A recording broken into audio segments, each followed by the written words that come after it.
And I can't hold it much longer. Gotta let go so I can be free. Yeah, yeah. Oh, yeah. Oh, yeah. You know, this was the first time we had every division series knotted at one apiece, and props to Hannah Kaiser for filling in yesterday. Dylan Betances making his little host debut. He was great. Braun, Kratz, Todd Father with you for now. Pierzynski's going to join us later with some guests. Erik, do you notice that we have a 24-year-old Todd Frazier on the show today? No joke. You know how some people, like, they lose years significantly when they get rid of the beard? I mean, even just a little stubble. And this is a svelte young man who is covering that clean shave with all compliments. What's your favorite ice cream, Todd? Now that you're in the Little League World Series for the first time, what is your favorite ice cream and what's your favorite game to play at recess? Why are you talking like you're from Minnesota? Well, I'm trying to make sure that you feel comfortable here when we invite kids to host our show. We just want to make sure you have a fun time, Todd. We have snacks and juice boxes. Kids cast today, baby. Kids cast. I messed up shaving, and the one line was higher than the other here, and it was in there. I had to shave it all off, and it actually felt good. A nice cool breeze up here in Jersey. I use my lotion so the redness on my face doesn't come out, and I'm feeling pretty good about my skin, if you want the truth. So knock on wood, we can keep it that way. Kind of manscaped it, That's all I need to do. Exactly. More on that later. So let's charge the damn mound and get into things. He's charging the mound. All right, former Met, tell me what you're seeing here, because the ball club that has a 2-1 lead, thanks to Pete Alonso's early opposite field homer and Starling Marte, Winker's homer, etc. They have a 2-1 lead and a chance to pop bottles at Citi Field for the first time in the history of that ballpark, which is wild to me. Wild. I was actually listening to this on the radio, so I was listening. If you ever want an interesting take on a game besides watching on TV, listen to the game on radio. It's incredible because your mind can be thinking about where a ball can be or what's going on. It's truly a gift. I know how those people way back in the 1900s felt, 1918, 1930s, whatever they had it. But yeah, these Mets are on fire, man. They're coming to play. Everybody is doing something. And, listen, they lost game 2. They probably should have won, but they didn't. They came back. And, Grimace has got something to do about that. But, yeah, Pete Alonso stepping up. I think that was, Kratzy, I'll give you credit. You talked about how he hits homers on off-speed pitches, change-ups especially. That was his first homer on a fastball in a long time. And guess where he went? He went opposite field. Because why? That's what you do with fastballs when it's on the outer part of the plate, and he's got power to all fields. That kick-started him. Jesse Winker, I mean, I think I'm looking at my watch. He's still standing at home plate. So real Muto, I think I would have had to say something. But in the heat of the moment, the game has changed. These Mets are clicking, and Manaea was incredible yesterday. He was dropping down, too, a lot. It was really nice to watch. I mean, Alonso kick-started this team, and I'm surprised they finished the game. I don't know how Citi Field didn't crumble to its foundation. Like, that place looked like it was electric when he hit that home run. And it was so early. Had it been like a sixth inning home run, but neither team can really score. So when you're popping a few dingers out here and there, if I'm Winker and I'm barely playing, I'm getting my, pinch hit at bats. Ooh, you got to start against Aaron Nola, who was awesome until the bullpen cashed his runs in. Like, I'm standing at home plate there. I am soaking in the crowd because he got to run all 359 feet with the crowd electric. That ball, I thought it was going to hit the concourse above the upper deck. Like, I love this view. For everyone that's listening, this view is my favorite. Anytime you see the crowd, like, just it's not choreographed. It's not they're not doing any kind of dance. They're just electric. Everybody's hands went up. This team is tough to beat right now. The Phillies have to pull something out of their hat right now, and they have to be the underdog. They have to come back in this series to win today's game. They have to be the underdog. And some Phillies lineup changes. Weston Wilson's going to start in left field. Brandon Marsh to center field. So Rojas is out of there to try to get a little bit of offense. That's the storyline on the other side, guys. We've known the Mets are good. They've been good for a while now, right? Basically since June. You look at their record, it's as good as anyone. Todd Father, the Phillies are good too. But remember, in the second half of the season, they played very mid for a long time, right? This was a first half surge team. So are we continuing to see a team show its true colors in the second half and evolve over the course of a season, right? The team that you see down the stretch is not the same team that you see in the beginning of the year. Yeah, I think two things. I think this year, out of all years, we don't know really what is going to happen. We thought the Dodgers were going to roll through it. They're on the brink of losing. The Phillies, absolute beast in the league, were crushing it.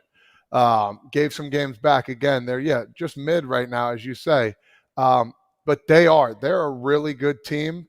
But you understand when momentum kicks in, it's hard. I think the at-bats, I think about this one. They're up 2-0, and you got Bryce Harper up first and second, nobody out. Ends up striking out. Boom, momentum back on the Mets side.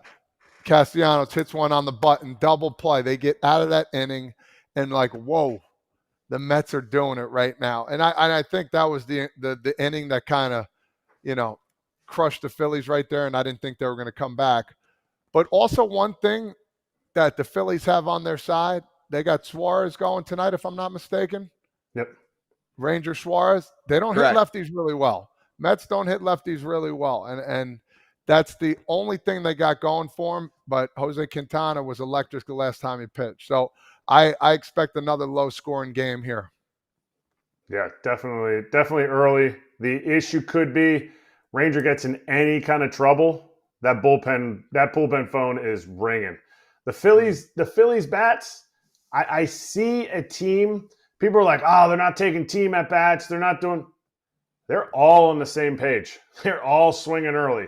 They are getting the at bat over with. You had three starters now that have gone two starters, Severino and Minaya, that have gone into the sixth inning with less than 75 pitches. That's efficient.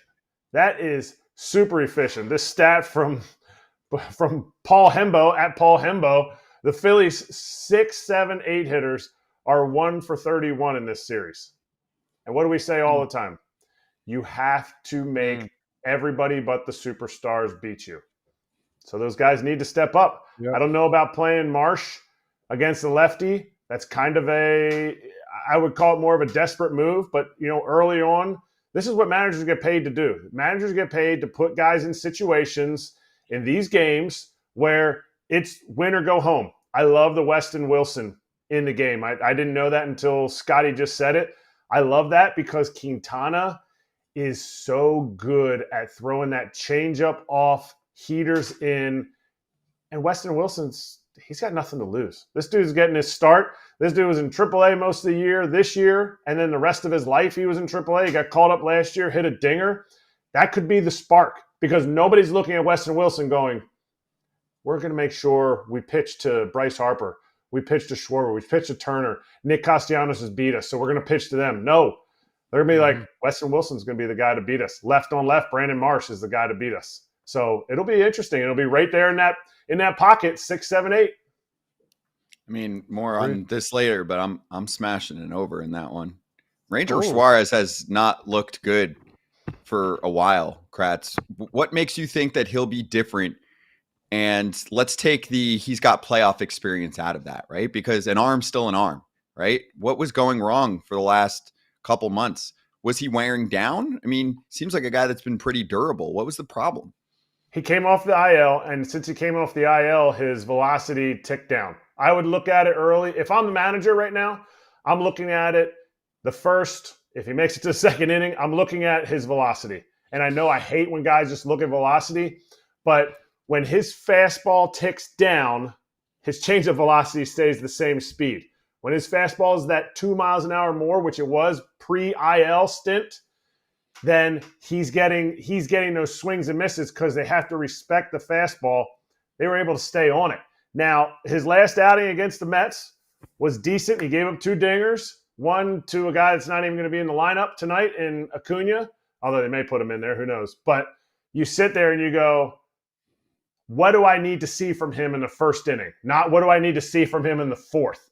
Ranger Suarez velocity was up to his normal velocity when he threw his sim game. And I get it. A sim game is not Citi Field because Citi Field is going to be rocking. But if that velocity is still down, expect to see Orion Kerkering, expect to see, Jeff Hoffman, expect to see Strom in the fourth, fifth, sixth inning. And one of those guys might even throw in the second inning because it's all hands on deck because you got Wheeler for game 5 if you figure out a way to win this game. Okay, and lastly, let's put a cap on this one with some fun FT quotes. So a mini, that's what he said. Jesse Winker said he'll hate the city of Milwaukee forever, Todd Father. I don't understand why you would say that. I mean, they were louder for him in that wild card series than anyone else. I think they were louder for Jesse Winker than their own players. Yeah, I don't know. I just think he might be riding a high right now where it's just, oh man. I mean, hate's a tough word. Hate's a tough word. Yeah, no. I think he said it with a grain of salt, though. No, don't you think there's like a little bit of like, I'll hate them forever, just like I'm saying sarcastically that I didn't hear him say that. I didn't see him say that, so True. I have to see what I'm reading right now. But yeah, if he was serious, I'm not a fan of that. If he was joking around, great, but understand everything's going to be taken out of context. So you probably shouldn't have said it, whether he meant it or not. Do you think, Kratz, that certain players take on heel roles in the playoffs and it helps to fuel them? I mean, Pierzynski did that his whole career, right? He lived off the crowd on the road booing him, and he played better because of that. He said that made me a better ball player. Jesse Winker seems to be like one of those guys. There's quite a few Padres we could make a case for right now in the same boat. Let's put it this way. If that ball he hits doesn't land in the second deck and it lands in Nick Castellanos' glove for a routine F9, you're sitting there and you're like, you don't get Jesse Winker quotes. If he doesn't score that big run to push the lead to 4-2, he doesn't hit that triple in game 1 in Milwaukee, you're not getting Jesse Winker quotes. I don't think he's necessarily playing the heel. I just think he's a guy who is actually passionate about what he does, and he's not afraid to say what he thinks. I agree with Todd. He shouldn't have said hate, but I do know that there was some visceral anger from fans towards him in Milwaukee. So he has all the right to be like, whatever, Milwaukee. I guess as much as I love Milwaukee, he dislikes Milwaukee. Correct. Exactly. We should get you two together to talk about the pros and the cons. But Ooh, anyway, he's yin and yang, the bald and the hair. Oh, it'd be great. Me and Jesse Winker, the ugly and the beautiful. Woohoo. Love it.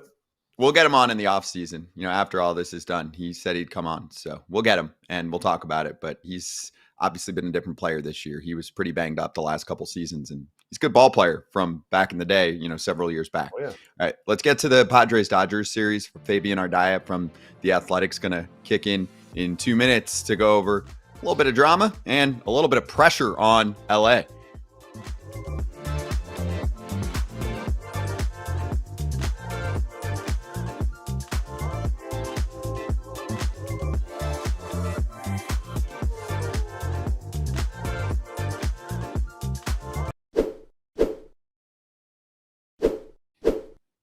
All right, as promised, while we have a moment, this episode presented by Manscaped. Should we just lock in on Todd Father for a sec and embarrass him a little bit because he looks so handsome, like a young Todd Father? There it is. That's beautiful because you play perfectly to what we're going for right now with Manscaped right now, Todd Father. Well, I needed to use it, of course.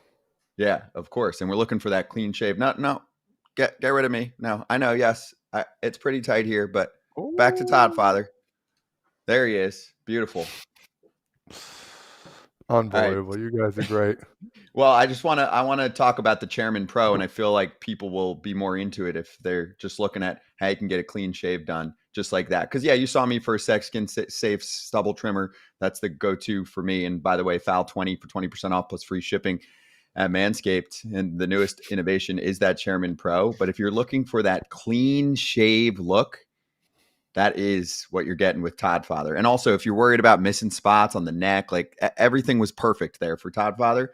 The Flex Adjust technology gets the job done. You've got the LED spotlight, so you don't miss a single detail. And if you're on the road, like Todd Father just was for the postseason, and you don't want to hear the buzz in the bag and lose the battery, they've got the accidental on button situation covered with the travel lock. So check out the Chairman Pro. Experience a shave as smooth as Todd Father's. 20% off plus free shipping with the code FOUL20 at manscaped.com. 20% off plus free shipping with the code FOUL20 at manscaped.com. You rock, Todd Father. We're about to sell out of these.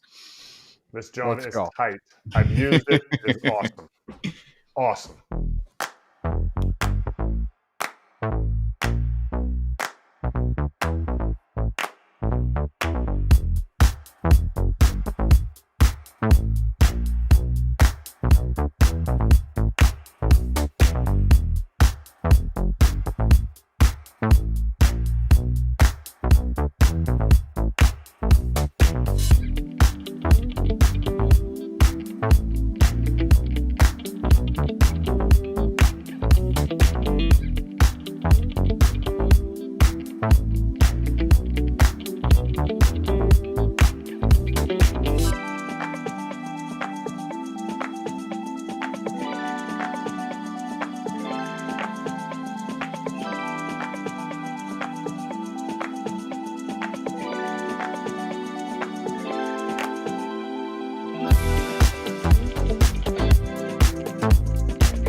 Here we go. Fabian Ardaya from The Athletic covers the Dodgers. Does a great job there. Listening to some of the podcasts they do on The Athletic as well. Fabian, great to have you on, man. You having fun covering this Padres Dodgers series? You got enough storylines to write about?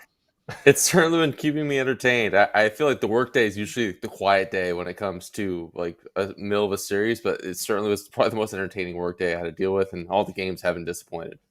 Yeah, yesterday was awesome. We'll get into that. I just want to start here. We covered it a little bit yesterday on the show, but I wasn't on yesterday. What are your thoughts on what went down between Dave Roberts, Jack Flaherty, Manny Machado, and company, right? Because that was the aftermath of that really tense game in LA. And it seems to be a dispute at best, maybe the nicest way to put it. But I mean, you've covered Dave Roberts for years. He doesn't speak out like this and call out a player like that. I mean, some Dodger fans say he's too nice, right? So in this case, when he's calling out a player, it sounds like he meant it and he was pretty pissed off. Yeah, I think like a few Dodgers were definitely irritated at the very least of what sort of happened. Obviously, seeing the ball sort of roll towards the Dodgers dugout, specifically to where Dave Roberts was sitting. They sort of saw that was a message trying to be sent by Manny Machado, which is why you saw Teoscar Hernandez react. You saw Jack Flaherty really react. And obviously, the emotions had already been high between Jack Flaherty and Manny Machado. So I think you sort of saw that entire situation kind of spiral a little bit. It seemed like as of yesterday, though, that they sort of let bygones be bygones. You didn't really see anything yesterday. Obviously, Dave Roberts got booed pretty heavily at Petco Park, which is to be expected. And Manny Machado got some pretty loud cheers. But other than that, I feel like it's one of those things where it's been a very emotional, high-energy series, but I think that's sort of where it stayed.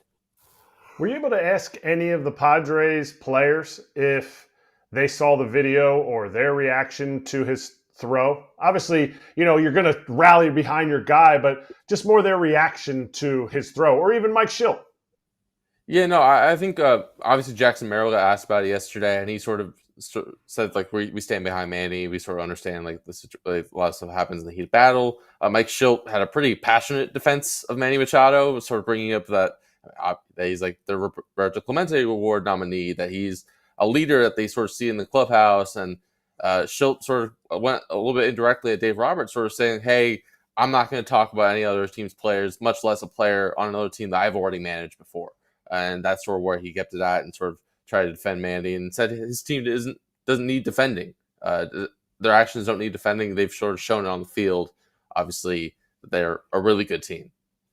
Do you think this whole situation is maybe something Dave Roberts trying to get the boys going a little bit, understanding that, this is going to be an absolute battle, an uphill battle now to win this series? I think there's absolutely something to that. I think you sort of any chance you sort of have to sort of have a rallying cry, especially with where things kind of are with the Dodgers right now. I think it makes some sense. And obviously, I'm sure there's part of him that sort of saw how Teoscar Hernandez, how Jack Flaherty kind of stood up for him in the moment, and kind of have to be with the guys who are there with you and sort of lean into that a little bit. So, yeah, I think there's definitely some of that. I think you saw a little bit of that yesterday. Obviously, they go down big, but to rally back and make it a one-run game, obviously they didn't fight back hard enough. Sort of to borrow what Will Smith said after the game, they didn't punch back hard enough. They just sort of obviously came a run short, but to be able to fight back and make that a ball game, especially after how that second inning unfolded, was maybe a little bit of an indicator of that. So what do you think's the main problem here that could end their season? You know, we had our Dodgers territory post-game show running last night, and you're just hearing everything from the fans, from Roberts, of course, to the lineup going 1 for 21 after the Teo grand slam, to the starting pitching, which stands out to me. And I know they got to Michael King yesterday. That's great for them. But when you looked at this roster heading into the year, you were like, there's some star power with guys like Freddie, Mookie, Ohtani, etc. But also this team should be really great at run prevention starting at the beginning of the game. And let's be real, there's not much to trust right now. And this is like all of it coming together with a bullpen game to save their damn season.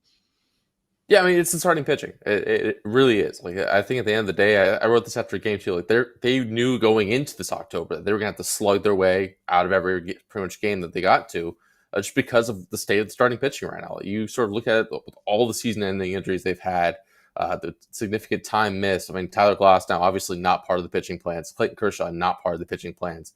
Gavin Stone, who was a breakout rookie this year, not part of the pitching plans. And there's countless other injuries that have sort of cut things short. Like River Ryan probably would have started a postseason game at this point, even though obviously he only had a handful of starts under his belt. But obviously he tore his UCL, required Tommy John surgery. You're just kind of looking at this, like so many guys have been out due to injury or are not 100% due to injury. Obviously Yoshinobu Yamamoto has only pitched into the fifth inning once since coming off the IL. And you're starting to see the ramifications of that. I think when they acquired Jack Flaherty at the time, they sort of saw him as a guy to maybe solidify their playoff rotation, guy who pitch game 3 or game 4, but he is as important as anyone in this rotation right now. And the Dodgers have been in a position where every single game this series, they've been in a massive early deficit. And that becomes a lot for any offense, even an offense that has Mookie Betts, Shohei Ohtani, Freddie Freeman in it to come back from. Is this the first time the Dodgers have faced any adversity, any pressure throughout the entire season? In the sense that, like, Dodgers have always, they made their lineup, they made their roster, $1.2 billion, all the narratives that were from the offseason.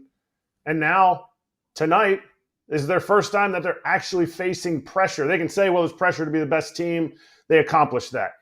Now they're facing pressure, and they don't even have a starting pitcher, like you said.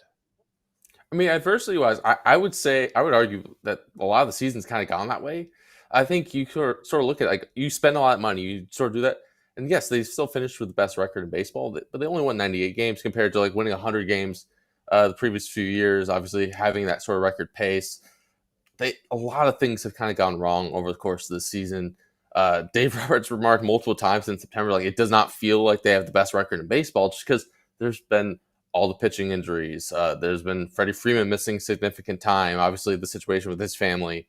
Mookie Betts missed multiple months. They were able to sort of sustain it and sort of get through to this point, but I feel like they understood that every single one of those blows over the course of the regular season, they probably could survive it, but these are things that are going to have ramifications in October. I think you're starting to see the ramifications of that and the manifestation of that. This is a team that is pretty battered at this point.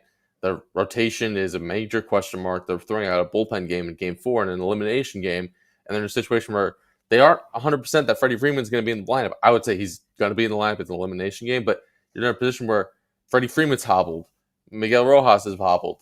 A lot of their sort of rotation questions are obviously come and gone. Like, they are still there, but like they kind of acknowledge it at this point. But they are in a position where, yeah, their backs are firmly against the wall at this point, and they have to find a way to do something that they haven't done since the 2021 postseason, which is win a road postseason game, much less back-to-back postseason games.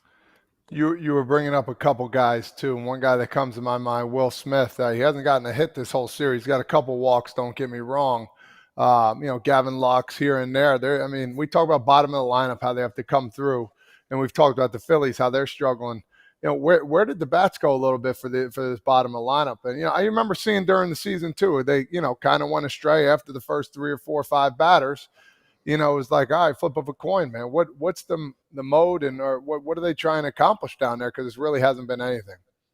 Yeah, I mean, you saw in game 1 where they actually were pretty productive. Like, this is sort of how you wanted the Dodgers lineup to play out, where even if the Padres were going to try to pitch around Shohei Ohtani, it's kind of impossible to do so when you have runner on first and second, 1 out, no out. And that was sort of the case multiple times in game 1. Ever since then, they've gone kind of quiet. Obviously, Miguel Rojas is dealing with a lot of physical stuff. You have seen that manifestation of that the last couple of days. Tommy Edman has struggled from the left side of the plate. Obviously, has been much better from the right side of the plate, to the extent where you saw him take a right-handed at bat against a right-handed pitcher in Jeremiah Estrada the other night. I mean, they need more production out of the bottom of the order, just to, at the very least, create some traffic. So that way, when Ohtani and Betts and Freeman come up, there's traffic on the base pass, and maybe they can start to make something happen. You sort of saw the Padres on the flip side the other night, where they were able to sort of string together. Nothing was really hit all that hard. It was just sort of putting the ball in play. They put the ball in play more than any team in baseball, and you sort of saw just a lot of chaos can happen as a result, and that resulted in a 6-run inning for the Padres. Now, I know they kept them at 6 runs, but did it kind of feel like they gave up? One of our analysts on Dodgers territory, Alana Rizzo, said it kind of seemed like they might have given up in that situation. They kept Walker Buehler in, and he ended up having a great outing. But did it look like they were kind of playing for game 4 and not looking to burn their bullpen when things got as far out of the lead got as big as it did? I think with a 6-1 deficit, I think that's something that makes some sense, obviously, to think for tomorrow, understanding like that's going to be an elimination game. I think they balanced it pretty well, honestly. I think they kind of looked at it where you had to get some level of length out of Walker Buehler. I think he was still outside of, obviously, that second inning where the main thing with him in that inning is he couldn't put a guy away with 2 strikes. He had 6 batters go to a 2-strike count and only recorded 1 out in those situations. But other than that, I was doing a good enough job forcing soft contact, getting through innings. And Dave Roberts trusts his guy. Like, he trusts Walker Buehler in big spots to sort of get through it and be able to give them some length, because they sort of still have to be in a position where you have to try to win today, but you do have to think about tomorrow. You don't want to be in a position where, obviously, they have guys for length today that have been used all series, but they wanted to save as many of their top leverage guys as possible because they understand it's going to be an all hands on deck situation today. Whether it's winning game 3, which if they had come back and won, I think they still would have thought about it the same way, where if you can try to stifle this where you can, you do it. But also understanding where there still is a big game today in game 4. You sort of have to think things through that way, especially if you're going to use this bullpen as heavily as you have to, especially with how your starting pitching has gone. All right, question for you about Buehler from last night. I mean, how do you evaluate his performance based on what you've seen from him since he's come back? I mean, he didn't strike anyone out. You did have the ground balls that, kind of where his defense kind of let him down, that led to the big inning for San Diego. So it's not like he necessarily pitched bad, but it's just so weird to see this version of him after seeing him thrive in the postseason, several years back for a few years with LA, like a borderline legendary postseason pitcher and somewhat of a short sample size, but he did it for a few years. But I'm just curious, like, do you think he can return to form to some extent? Because he's throwing somewhat hard, but the fastball doesn't play the same way anymore. Yeah, I think you're seeing the limitations of where he's at this point in his career right now. Obviously, the fastball, I think, is the big thing where you sort of saw, especially off of 21 when he was finished top 5 in Cy Young, that fastball was really able to blow by guys, especially with 2 strikes. He's not at that spot right now. Like, the velocity's good. The shape just isn't what it was. And you sort of see that it just doesn't play the same way. So he's a guy who's going to have to change how he pitches. And you started to see that a little bit over the course of September where he's maybe adapted to who he is. But that's going to leave itself vulnerable, especially in October, especially when every kind of at bat matters, vulnerable to innings like the second inning. Like, you sort of see where if you just can't put guys away, then you're leaving yourself open to a lot of randomness, a lot of stuff where chaos can sort of happen just because balls are being put in play. I think outside of the Tatis home run, nothing was hit all that hard over the course of that inning, but you still saw just sort of how much pressure it puts on the defense when you can't put a guy away with 2 strikes. Buehler, I think, has sort of shown something this last month of the season in terms of that there's still something that could be a very productive pitcher in there, especially as he gets further and further removed from Tommy John surgery. I know I was talking to Daniel Hudson, who's had 2 Tommy John surgeries himself, and he said it takes about a year after when you first come back to really start to feel like yourself again. So maybe there's something that shows up for him in spring training next year where he starts to look a little bit more like the old version of himself. But the version of him right now, I think you sort of saw the limitations of that last night. Well, Fabian, appreciate the time. Thanks for swinging by. Enjoy the next one here. We'll see if the season continues for the Dodgers. Everyone give Fabian a follow, first and last name on Twitter, and check out his articles in The Athletic. Great talking to you, man. Appreciate it. All right. Thanks for having me, guys. Thank you. That's Fabian Ardaya for The Athletic, covering the Dodgers, and we'll swing right back. Pierzynski is going to join us in the second hour with some guests from Citi Field.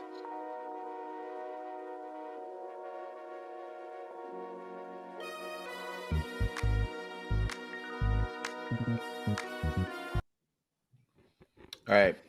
So there was a super chat last night on Dodgers territory. I'm curious if this dude's watching, or I promised him I would bring it up here. USA Rail fan. So he said Dodgers are dead, that he doesn't like San Diego Machado. Okay. And then his offseason checklist: re-sign Teo, sign Soto, sign Adames, sign Burns, trade Lux. And he was like, can you bring that up? I was like, sure, we can bring it up. I mean, that sounds like the best Christmas ever. But even for the Dodgers, that ain't happening. That's lofty, And also, I mean, there's Burns in there. But besides that, I mean, I think they have an internal issue to figure out with the starting pitching. You need durable starters. Kratz is like ready to go. I could see that face, Kratz, just because I brought it up several months back. I was like, is there a problem? And that was like halfway through when the injuries came about. And now, I mean, they're just so depleted rotation wise. I love the way that they're finding talent and also unlocking guys, right? There are numerous examples every year of Dodger pitchers that come out of the blue, Anthony Bonda type stories. That's all great. But do they have to sign or find the Seth Lugos so that they know it's a guy that gets through a whole season? He's durable. He's there for the playoffs. More of the pitchability Royals guys, right? Like, look at the Royals pitching right now. They're not missing much. No, they're not. They're not missing much. But you don't know that. You don't know that Zach Wheeler and Aaron Nola, this isn't the year that they're going to get hurt when that happens. We talk about it with the Mariners. Would the Dodgers love the Mariners rotation right now? Absolutely. They probably would have won 120 games if they had the Mariners rotation. You just don't know. Pitching injuries are so difficult. I do love that Friedman said this is a big time issue that we are delving into and doing research into. And I think if there's a team that can figure it out, keep pitchers healthy, because nobody that finds that value in pitchers has been able to keep pitchers healthy. Unless I'm missing a team, nobody's been able to do it, because you're maximizing that pitch or those 2 pitches and not prioritizing health.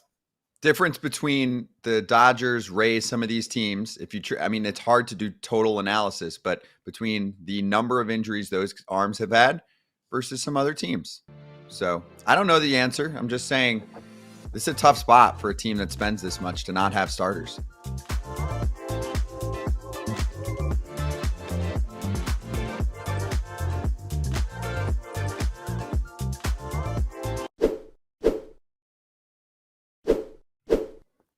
Looking ahead, hour and a half from now, we're serving as a little pregame show. This series is getting by far the least attention, but it's been really good. I mean, I know game 1 was a blowout, but it's a cool matchup. Game 2 was awesome. If you're looking for a duel, if you're looking for every swing, every little move could make the difference, Cleveland against Detroit. First game of the day, Todd Father, and Emmanuel Clase serves up a few sliders in a row to who I think is either the best or second best hitter, you could say, on the Tigers. And Kerry Carpenter did not miss that bad boy. He is the best hitter against right-handed pitching power-wise and for a long time this year now. This guy, when he stepped up to the plate, I was like, oh, boy, here we go. And I'm like, no way he's going to do it again. And whammy, he went absolutely biscuit on that ball. against probably the number 2 or number 3 candidate in the Cy Young this year. I think from watching this team, I'm looking at what Jason Beck said here on his tweet. If we could post that up for a second. He said Tigers will have every pitcher available for Game 3 tomorrow except Tariq Skubal now and Reese Olson. Now listen, I saw this team throw 7 pitchers against the Astros, hold them to 2 runs basically, and their runs didn't even matter. Again, a managerial genius in AJ Hinch. He knows who to pitch. He knows when to pitch. There's 1 or 2 guys he doesn't want certain guys thrown to. There's 1 or 2 guys he's not worried about. He is going to figure out who to pitch here, and they're going to find a way to win, in my opinion, because this is what they've been doing all year long, at least in the second half of the season. The whole team is on board. They don't care. When they come out, they hand the ball off to the manager, and they go in the dugout excited. There's no pouty faces, and this is going to be a tough matchup for the Cleveland Guardians today, in my opinion. Kiter Montero, he's been really good down the stretch here. Most people don't know him, and he's made 19 starts. He's almost, I think he's like, okay, he's under a strikeout per inning, but this is a guy he's gotten better as the season has gone on, and he was left off the wild card roster because they didn't think they were going to need him. Now he's being thrust into that opener starting guy. I think he'll get at least one time through the lineup, if not batter to batter. Obviously, I don't see him facing Jose Ramirez twice, but the Tigers need to continue to scratch runs across. And today, you're facing Alex Cobb.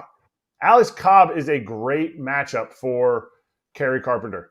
He doesn't have enough swing and miss to strike out a strikeout batter. A guy, Kerry Carpenter, strikes out a lot. But you also have to remember the Guardians kind of got here the same way the Tigers want to win this game. They pieced it together. They don't have a guy that steps up every 5th day. So they have a team that has to piece it together throughout. That's why I was surprised when I saw, they were coming, essentially it's even money for both money lines, which I was very surprised. Their BetMGM is very, very, they're excited about the Dodgers, but I feel like Cleveland's going to come out on top of this game. Yeah, I do too. And I'm wondering if it has to do with the offense, for Cleveland. That they haven't stepped up? Yeah. I mean, they stepped up in Game 1, so I'm not going to totally criticize them. It's only 2 games, but do you think that BetMGM is looking at them like, okay, maybe these 2 offenses are in a somewhat similar spot? It's crazy because Cleveland's offense was awesome this year, right? It was bad last year. It didn't have much power. They added slug, kept the contact, and some guys took a next step in their career. Quan for a while, and then I know he had some injuries and faded a little bit late, but good player. Josh Naylor took a massive, massive step forward. Ramirez is Ramirez every year. What do you think? Do you think there's a big difference between this offense and the Detroit offense, or do you think they're similar? Not similar in terms of what the flavor is. I'm just saying similar in terms of production.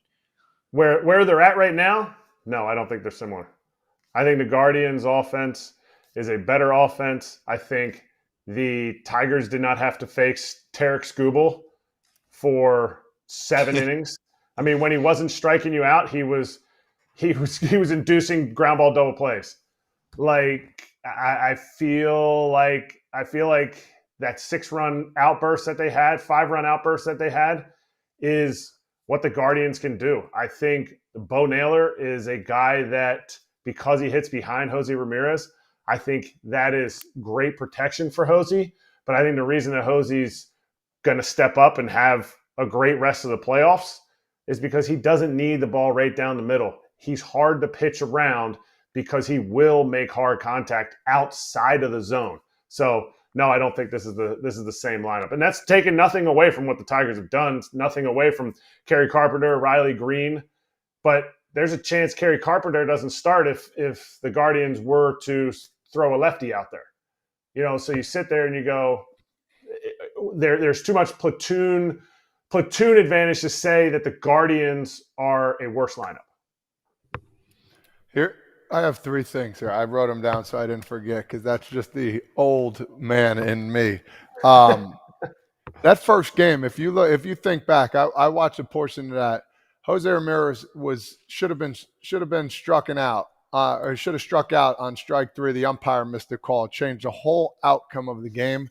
I even wrote about it on Twitter. I thought that he strike 3, you never know what can happen. I'm not saying they would have won the game, the Tigers, but a big call in that first inning. It's hard to face a different pitcher every time you're up at the plate. And that's what the Tigers will do, and that's what they did to the Astros. You're getting ready for one guy, boom, here comes the lefty, here comes the righty, and they throw all different pitches.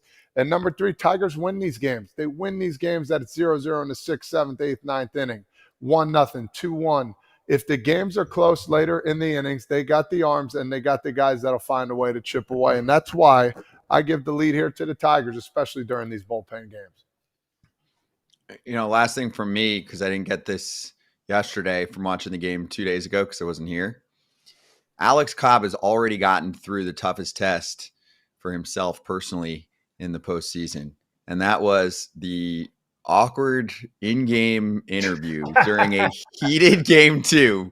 Most awkward moment of a broadcast and totally overlooked by most. Okay, I'm a TV critic. I'm going here. If the producer has a problem, he or she can call me, but I've never seen this before. The game 3 starter during game 2, in the thick of it, gets interviewed. I love in-game interviews from players during the regular season. I like them during the postseason at times. Most times I like them. Dude hits a huge homer. You've got something good from him with the adrenaline right off of it in the 3rd inning.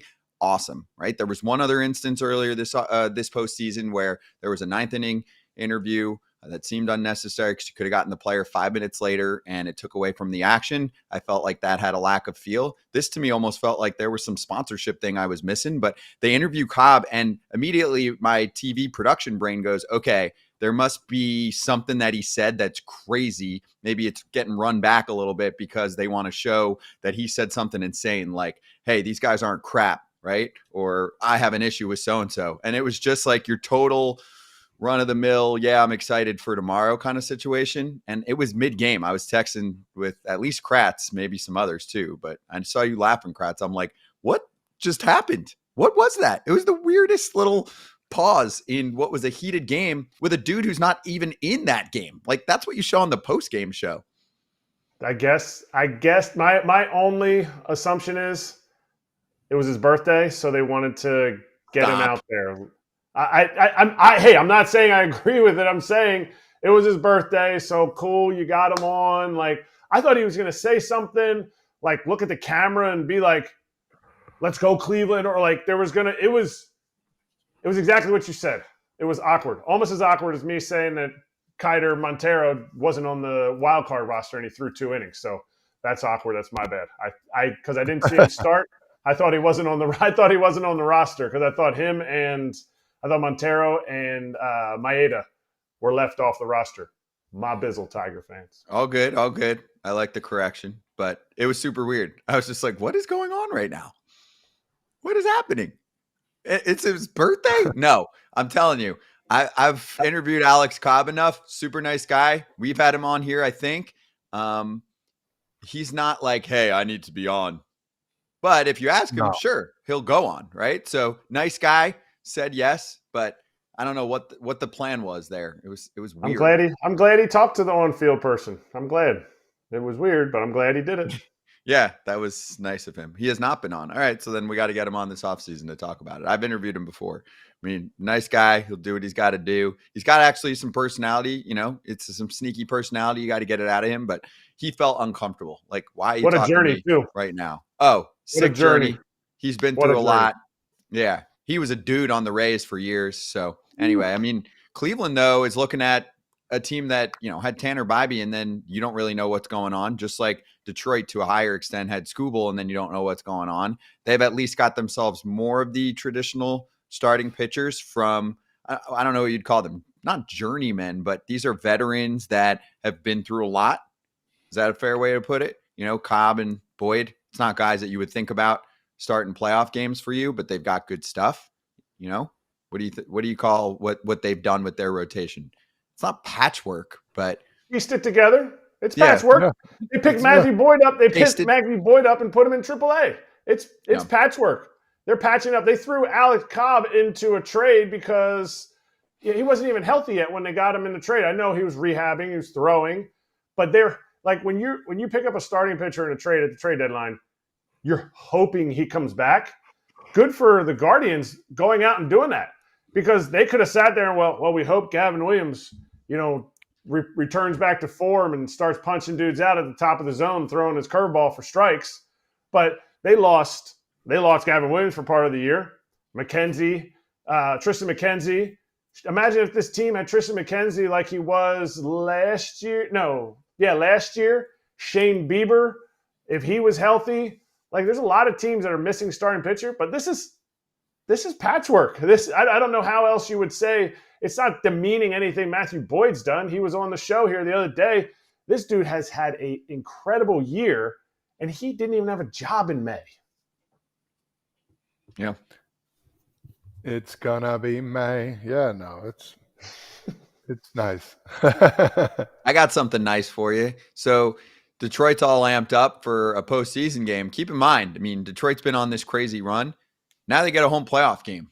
This is why you go on a run like this. You get to this point, you want to show off what you've got for your home crowd. They win the 2 games in Houston. They split this series so far. They go home, and what do you get for letting the Tigers get hot? What do you get? Your Tigers red hot, baby. Red hot dogs.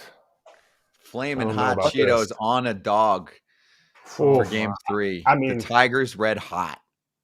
You got to try is everything great. twice, Todd. I mean, you have to try. Gut dart to the stomach. Oof.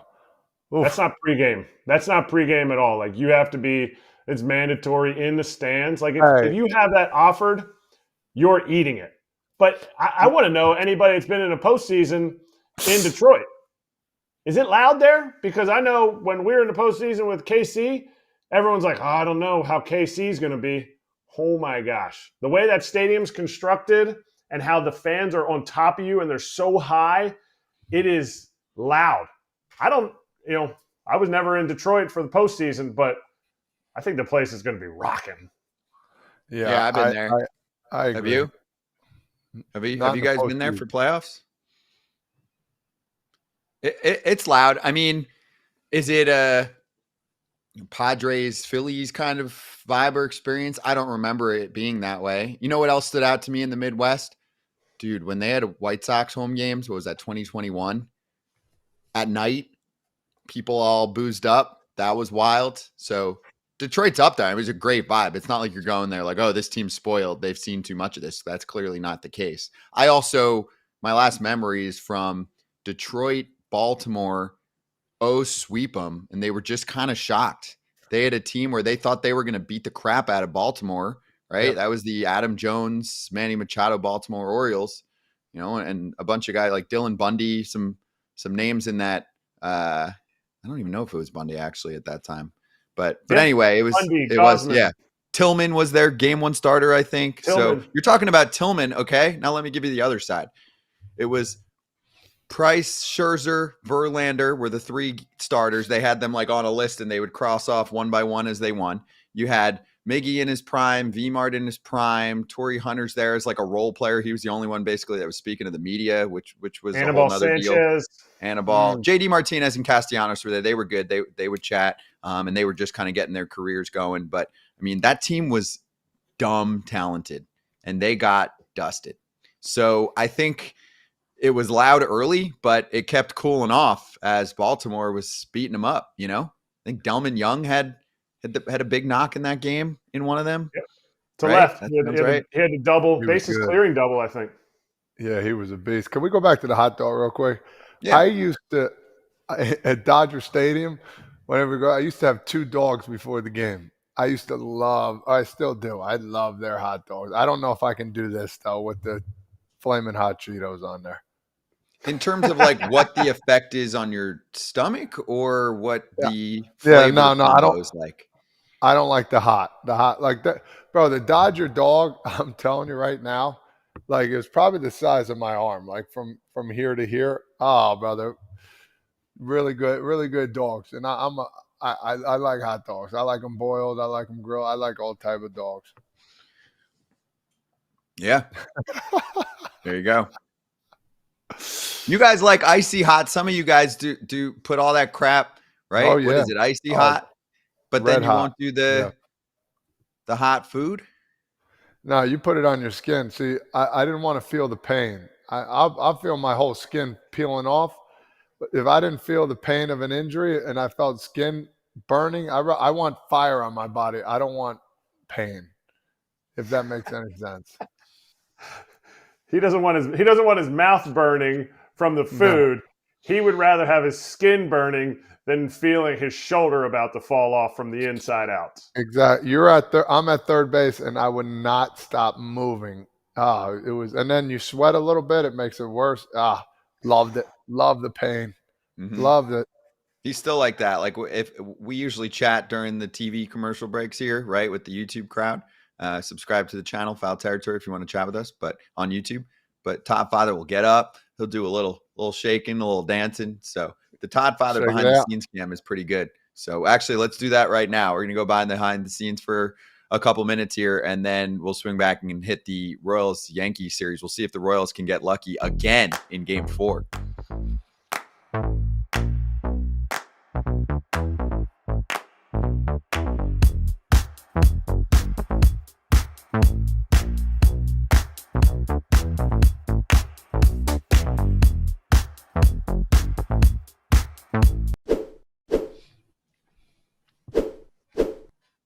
I was expecting a little chuckle from Kratz after that. Did you like my bump to break, my little liner? I liked it. He did. No, he didn't. We'll see if the Royals can get lucky again. You didn't catch that? I liked it. I loved it a lot. We hit on it a little bit yesterday. I know you did. Hey, that's a little Bob Costas in you right now. I got to be honest with you. But thank you. That's okay. I'm gonna leave that at that. Okay. That was a little jazzy fresh. Jazz is still feeling it. As soon as he came in the locker room, I know they're throwing a mic in front of that. He's still feeling that home run. He's still feeling that down 4-1 solo shot. So he's a man of some words. So you eat it up. I love it. I'll tell you what Jazz would say right now as we step aside and give a little shout out to Mint Mobile for being a sponsor in this episode. Jazz would be like, I want all the sizzle. I want all the pop.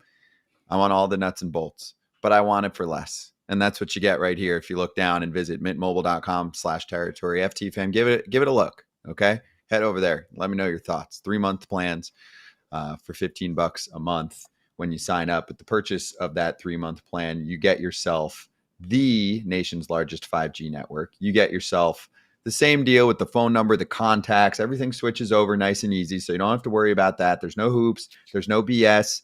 And when you do switch over, the first 3 months there of premium wireless is just $15 a month. So go hit up mintmobile.com/territory, cut that bill down to, what's the magic number? $15 a month. And it's a $45 upfront payment required, equivalent to the $15 a month over 3 months. New customers on their first 3-month plan only, speed slower above 40 gigabytes on unlimited plan. Additional taxes, fees, and restrictions apply. See Mint Mobile for details.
Let's sizzle, and the group gets larger. We got Pierzynski live from Citi Field getting ready for the Phillies and Mets series. So FT's a nice little warm-up for you. But let's talk about the other New York ball club, the one that's in a little more trouble, at least right now, because the series is 1-1 while the Mets lead their series 2-1. So, AJ, I'll start with you.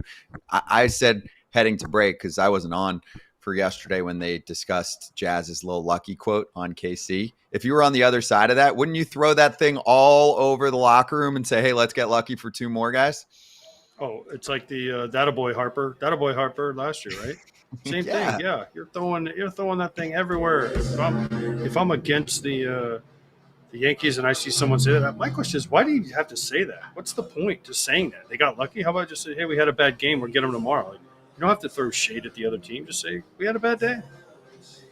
I almost felt like it slipped out a little bit towards the end. It's just Jazz, obviously, he gives you a lot when he chats. No, you think that was intentional, Kratz? He said it like 6 times. He's like, and he said he got did he lucky say like lucky a lot? 6 times. Oh, said lucky. I did not catch that. We didn't get that luck. They had the luck on their side. He said, but he did take credit. He said he should have cut that ball and thrown it to second.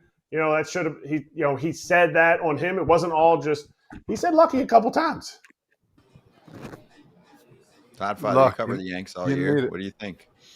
Yeah, I mean, listen, we could dive into it a lot more. I mean, yeah, probably, something luck here, luck there, luck everywhere. What would you say if you were a Royal? Okay, if you're a Royal right now, would you just for fun be like, do you use that for kicks? I feel like you'd be joking with the boys, like, yo, boys, let's go get lucky a couple more times, like Jazzy. Yeah, no doubt. Bring a 4-leaf clover, leprechaun in the locker room, and call them, Lucky Charms, and find whatever goes with lucky, and you can make a little fun out of it. But I don't think that's what the Royals do. You know what I mean? I think, they just go out and do their business, and I think that's part of their mantra.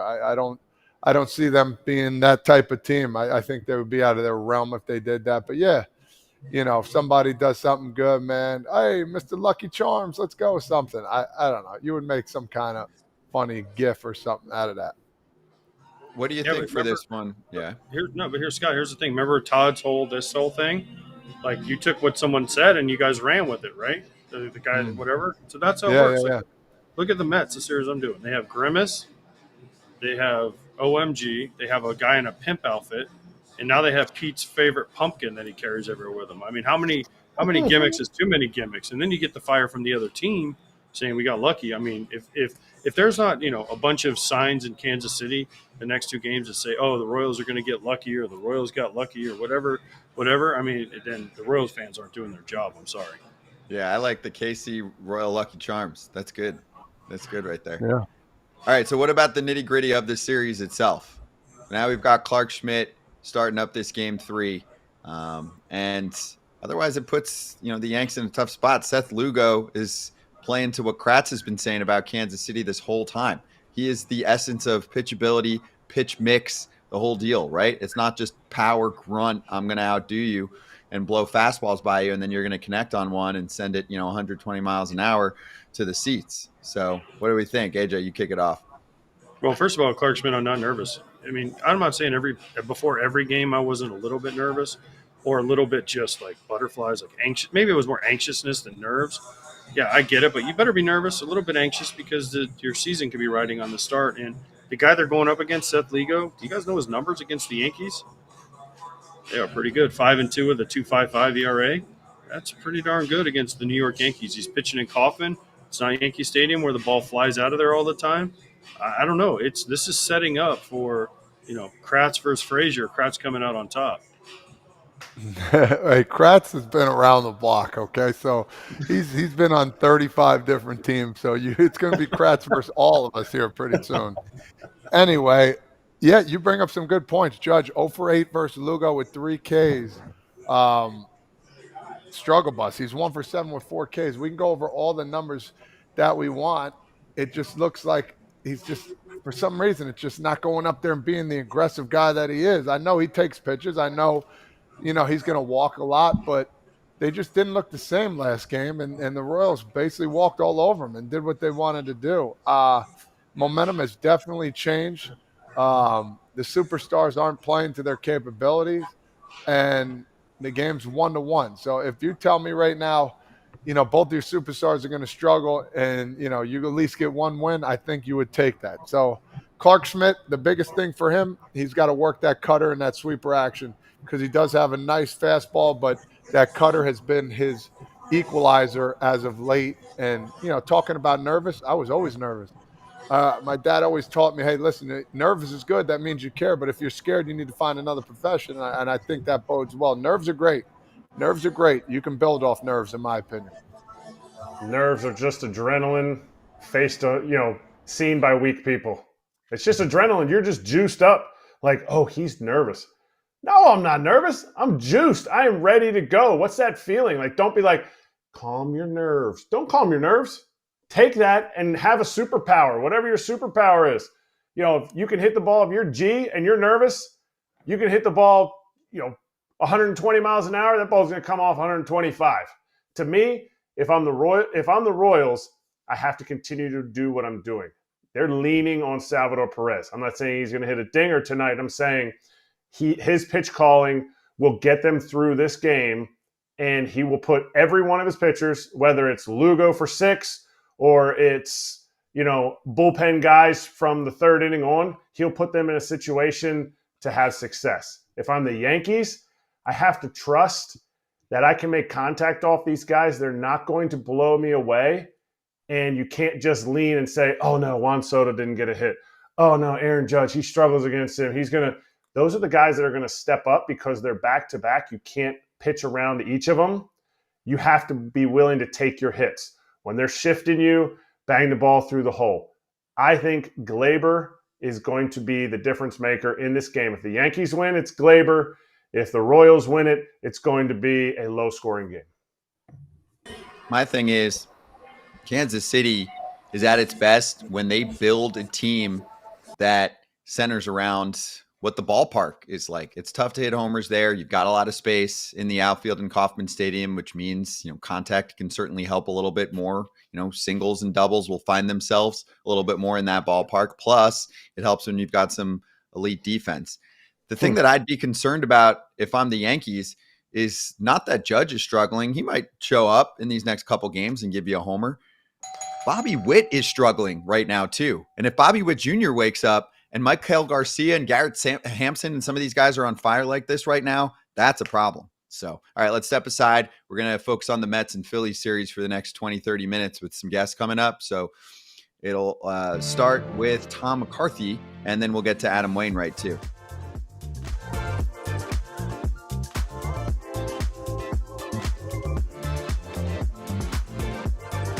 Well, take us through kind of the backstory of the chirping back and forth, Flaherty hitting Tatis, and all of that we knew prior to yesterday.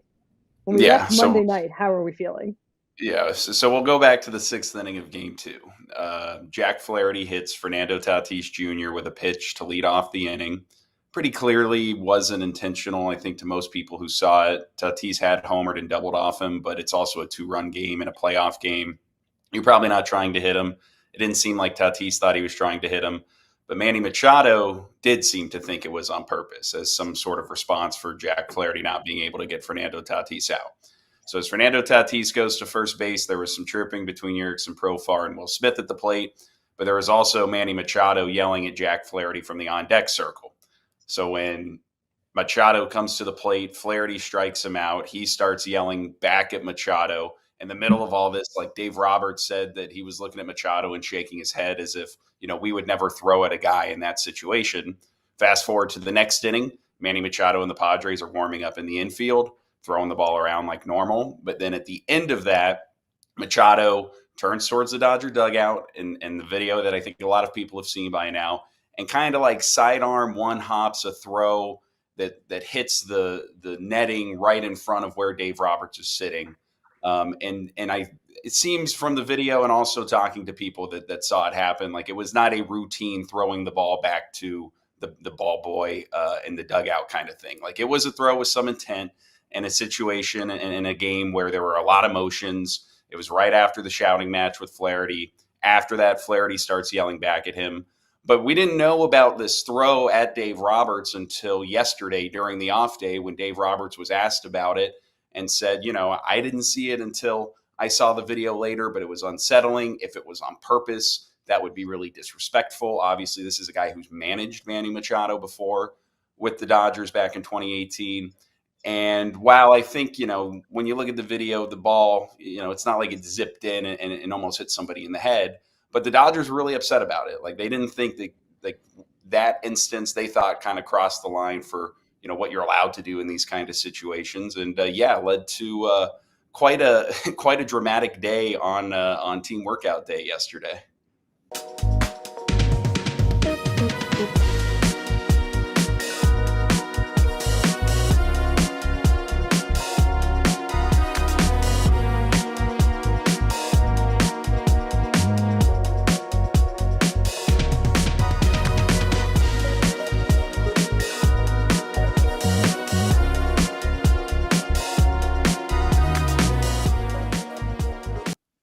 All right, here we go. Yeah, you like the music? So let's bring in Tom McCarthy. Look who's excited. Kratz, you want to do the intro?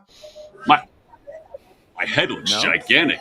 Is he excited, though, or is he nervous? Let's ask the real question. Is he That's a good excited question. or is he nervous? Phillies play-by-play man Tom McCarthy. How you feeling right now, man? I'm feeling good, guys. I'm feeling good. Oh, I thought we were getting Pat. I thought Pat McCarthy was coming on. What's the deal with that? I can go get him. He's right next door if you want. Oh, I'm sure there's nobody that moves around the radio, TV, media booths more than T-Mac. T-Mac is moving around like I moved around teams. You are in, out, up, down. You've probably given Howie Rose a high five. You've yelled something crude to L.A., Larry Anderson in the radio booth. Like, you're everywhere. I do feel like I'm everywhere in this whole thing, honestly. I wandered into the booth yesterday while AJ was doing the show. I went into ESPN radio. Yeah, you're just a wanderer. I'm bored out of my mind. I'll be honest with you. I'm bored out of my mind. How can you be bored with this series, though? I love the game, but leading up to the game, I have nothing to do. So you're not working at all? Well, I just did an interview with Kyle Schwarber. Okay, so you're a hanger's-oner. Yeah, I'm a hanger-on. Yep. Yeah. Right now. I mean, just right now. Now, normally during the season, you're not a hanger-oner. You're a grinder. No. But now you're Grinder. a hanger-oner. You like the chartered flights and the chartered That's trains it. and the free food. And just you show up and you say, okay, I'm here, guys. What can I do to help? I am going to Suite 237 today. What's that? We got some folks there. Oh. Okay. Wow. There we go. Okay. Hey, if you're one of those lucky fans, it's going to be in Suite 237. Look out for That's T-Mac exactly making right. his way through. Wait, real quick before we get into the series, we do have to fill in the blanks here, Kratz, for the national show. You're calling for the kiddo to be in the booth, but explain the lineage here. Sorry, his son, his much better looking son who looks like his mother, Pat McCarthy, is doing is this his second year now that he's been on the radio with the Mets, or is it his third year? Yeah, second year. Okay, Yeah, it's the second year he's off scholarship, Kratzy. Oh yeah, he's a self-made man. He was an iron pig. Yeah. He grinded it in the minor leagues. Okay, so he has done, and I know that smile. If you look at T-Mac's smile right now, that is a proud father. There is nobody that has been in Pat's corner more than T-Mac, talking to him when he was playing, you are a proud father and a hard-working father. But I think it's pretty cool that one of you is going to get a ring this year. Oh, Well, he did just buy his NL Championship Series tickets today. Ooh. Just saying, he's feeling pretty confident. There's some bragging rights. There are heavy bragging rights on the line today and possibly Friday. Here's the thing. I bought mine last week, though, so I'm good. All right, so what do you think's going to happen? Then let's get into the nitty-gritty here. Like, are the Phillies bats going to wake up in time, and is Ranger Suarez going to look like playoff Ranger Suarez or late season Ranger Suarez? I'm hoping he looks like the first half Ranger Suarez. I mean, you guys all saw him. He was the best left-hander in baseball at that time. His numbers have just been way down. The whip is down, or up, I should say. OPS against is really high. The biggest thing is his command of his curveball and his changeup, just trying to get it to the fringes. Obviously, I think the Phillies are hoping for 5 innings today. But they also pulled the trigger pretty early last year when he started the game, so we'll see. All right, Todd, Todd, I got to ask this because we just talked to Topper in there. what is it? Because he was obviously the best pitcher in baseball the first half, 9-0 with a 1 ERA, and All-Star game, the whole deal. And then he got hit in the hand, right? And then it started going down, and then he had a back spasm. So which one caused more problems, the back spasm or getting hit in the hand? I think the back spasm. So he had it twice. He had it on the left side and then the right side, and there were two totally different injuries. I mean, you guys all know. I mean, Kratzy, Todd, I mean, AJ, you guys get a back problem when you're doing anything in sports. It's going to affect you, and I think it knocked his mechanics out of whack.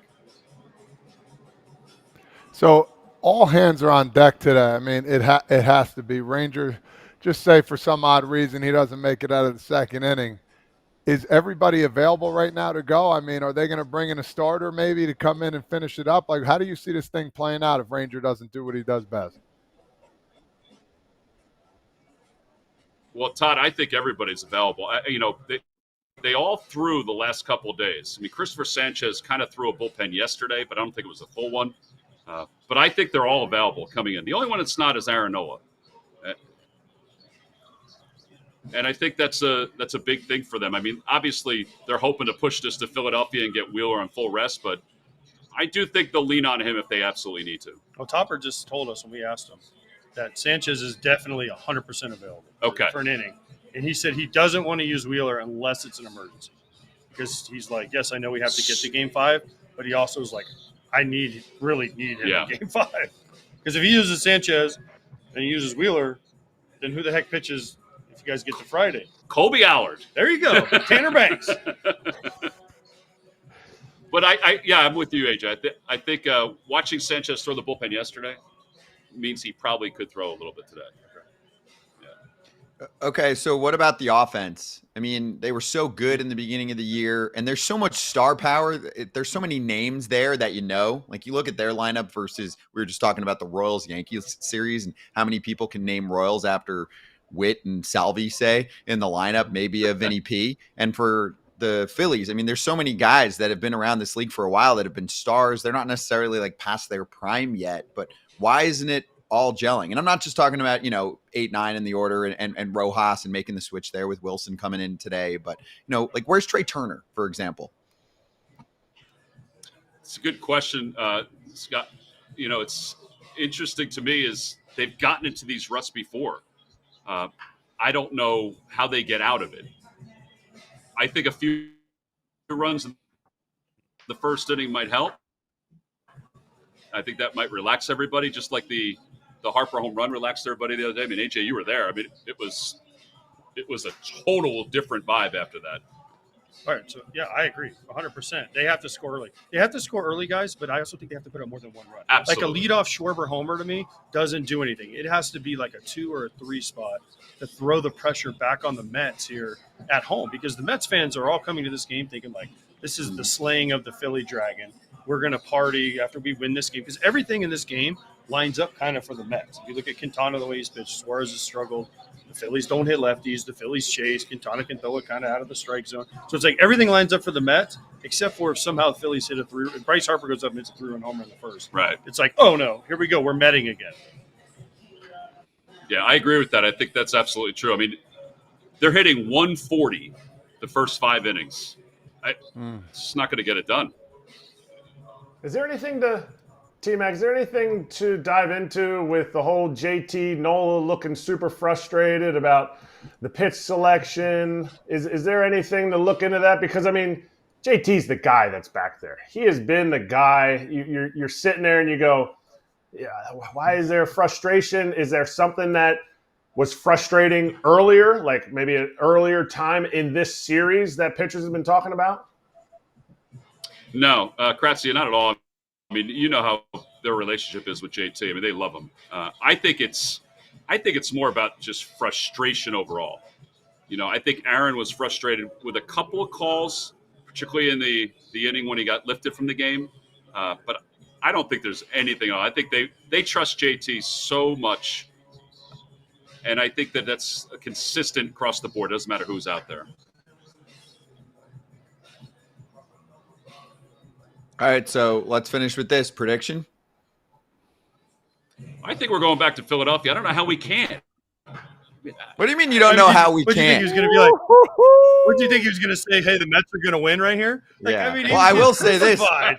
Yeah, Wheeler's going 10 in Game 5 if they need him to. He'll go 130 pitches. They're That's already looking exactly back. right. Like, am I right? I mean, he could have gone deeper in that Game 1. Like, they could have gone batter to batter with him in the next inning. I mean, I know they felt like, hey, we've got 2 all-star relievers, we're fine. But I know, usually it's a memory where you're looking at the recency bias and going, this didn't work last time. And if Wheeler looks like this again in Game 5, right, if they get there, I'm with you, T-Mac. If they do pull off a win, and I got the Mets tonight, but if the Phillies do pull off a win, I do think they win in Game 5. And I don't even care about the home field part. I just think Wheeler goes 9 and they can't hit him. Well, I will say the home field stuff, I mean, it's been pretty good here, too. It's been great in Philadelphia. But they were into it last night. I mean, these games have been unbelievable despite the fact that the Phillies have lost 2 of 3. Hey man, I got a non-baseball question. And Scotty just said I think they can win, but he said he picked the Mets. But I got a non-baseball question for you. Do you subscribe to YouTube? I know you don't do a lot of. Do you subscribe to Foul Territory on YouTube? Because if you don't, if T-Mac subscribes to it, all of Philly will subscribe to it. So just saying. Well, I do see it all the time. I can't No, say that's that I not what I subscribe to it. Hit the subscribe button, by the way. T-Mac. It's expensive, is though. Free. I'll do it right now. Look, I'm even going to show it right here. Look, you just hit this little button. You go on YouTube and you type in Foul Territory. Boom, boom, boom, and it comes up, and here you are. All right, there you go. He's got it down. Also, the Philly show, not to mention, is pretty damn good in the Philly area. So, all right, T-Mac, good luck. And also, Kratz, you calling me out? I'm saying I think the Mets win Game 4, but if it goes to 5, then the Phillies win.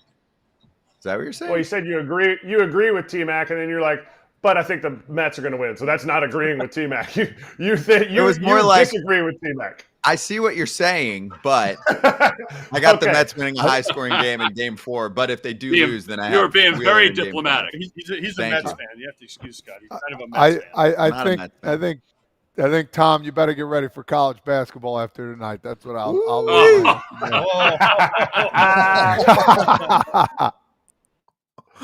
I may stop by your house on the way home today, Todd. Hey. I know you will. Hey, I got you. Come on down. Hey, if the Phillies lose tonight, by the way, he can't even do his NFL because his NFL crew is over in London, so he's got like 2 weeks off. So Nice. I just camp out at Todd's house for 2 weeks. Come on over, baby. Come on over. Be bored out of my mind. Change some light bulbs. Good fix it, man. Good fix it, man. Weather's still good for golf. To do that. We're getting a little bit of a freeze there, but honestly, I have played a lot of golf on this whole thing. There you go. All right, guys. Well, we'll let AJ reset the link and all that. T-Mac, great job out there. Good luck to your squad. Thanks for joining us, man. This was fun. All right, guys. Thanks. Appreciate you. All right, FT fam. We'll be right back. We'll work on getting Adam Wainwright in there. See if we can fit him and AJ in the same little booth. They're some big boys.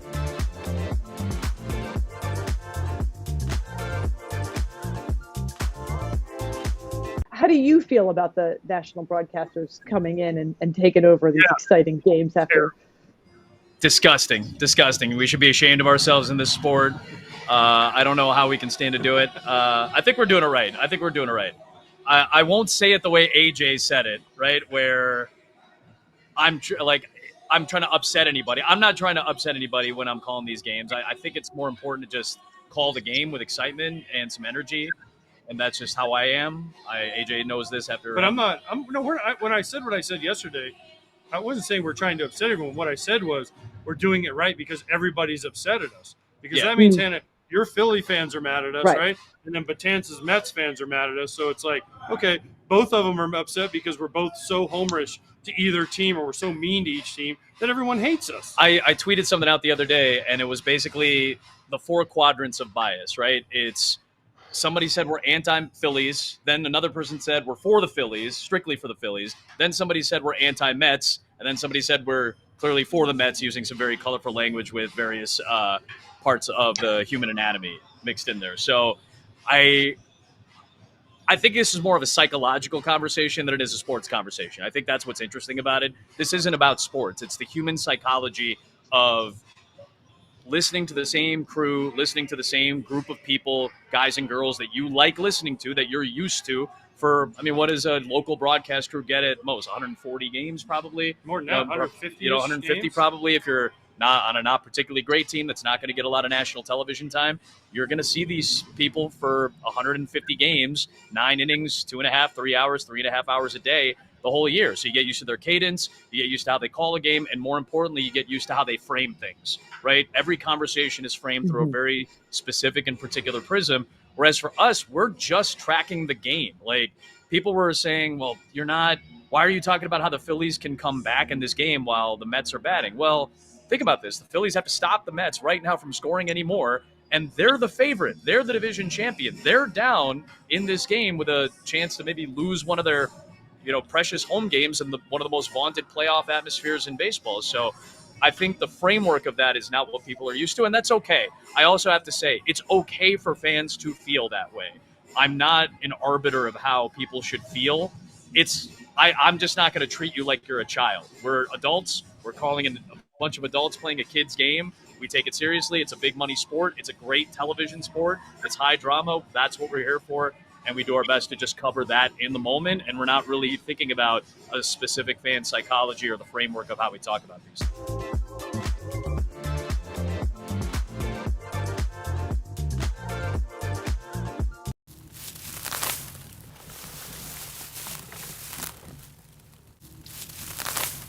In the weeds, let's dive into the details of a play from yesterday where it might have cost the Dodgers the game.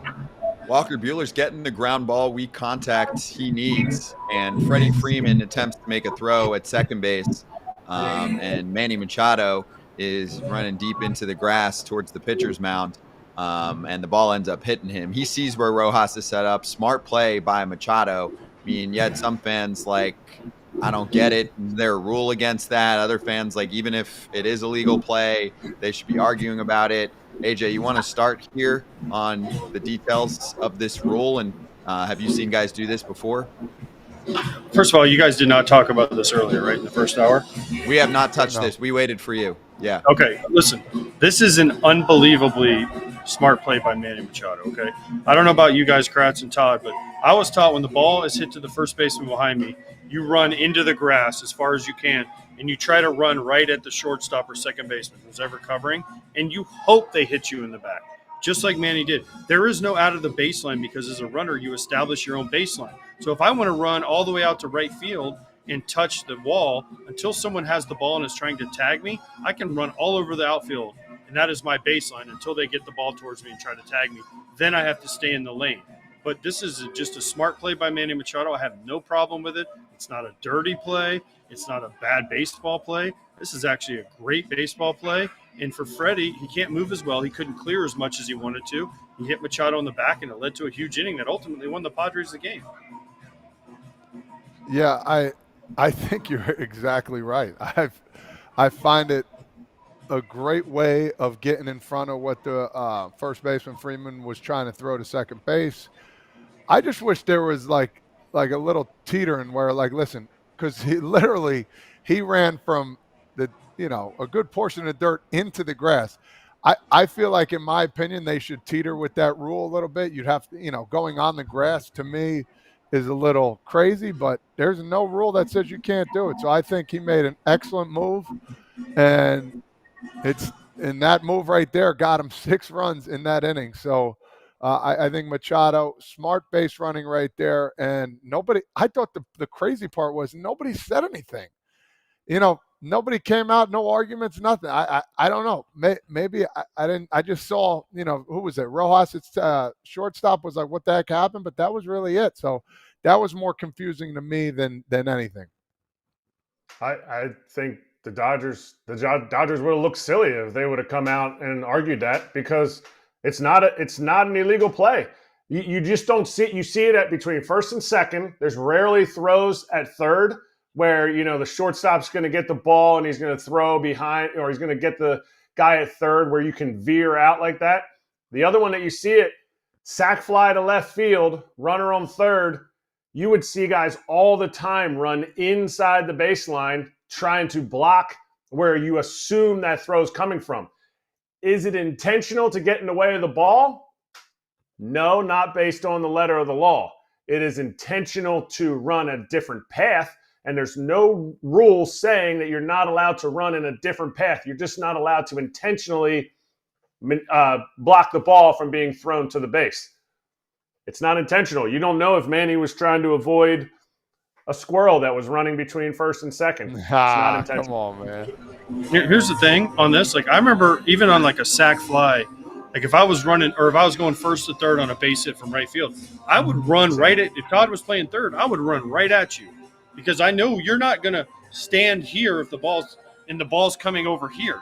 You're going to stand where you can get the ball. So if I run right at you, there's a better chance of the ball hitting me in the back, deflecting off of me, and me being safe. It's like I remember we used to have third baseman, and the guy would tag up, and the third baseman would try to block your view.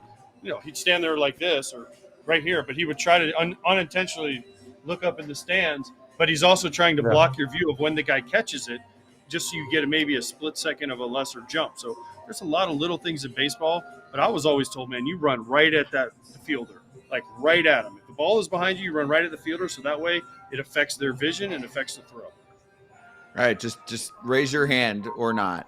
Do you think that this rule should stay the way it is, or do you think the way that it's set up in our game is Bush League? You think raise your hand if you think keep it the way it is. It's fine.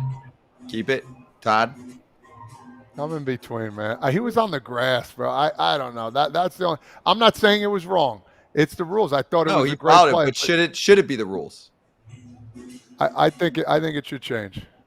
Yeah. He also would have gotten to second later. Like he would have gotten to second later. Had he turned around on the grass and like stood there and was like trying to block the ball like that, no, then I think, then they're going to call him out. Runners will go back to their spots, but it's he didn't do the Aaron Judge. Remember where Aaron Judge stuck his hands up and tried to hit the ball intentionally? Remember that one? Where people were arguing about that one? He did for that. So, I mean, he's fine. He was trying to keep his hands off the ground. That was just great sliding technique. All right, good debate. I like that stuff from you guys. I step aside. That's all you guys. All right, we'll step aside real quick. Come back. We'll do picks, locks, the whole deal. And if you're watching on YouTube right now, we'll stay here to answer some questions. And then Adam Wainwright's going to be our last guest of the day.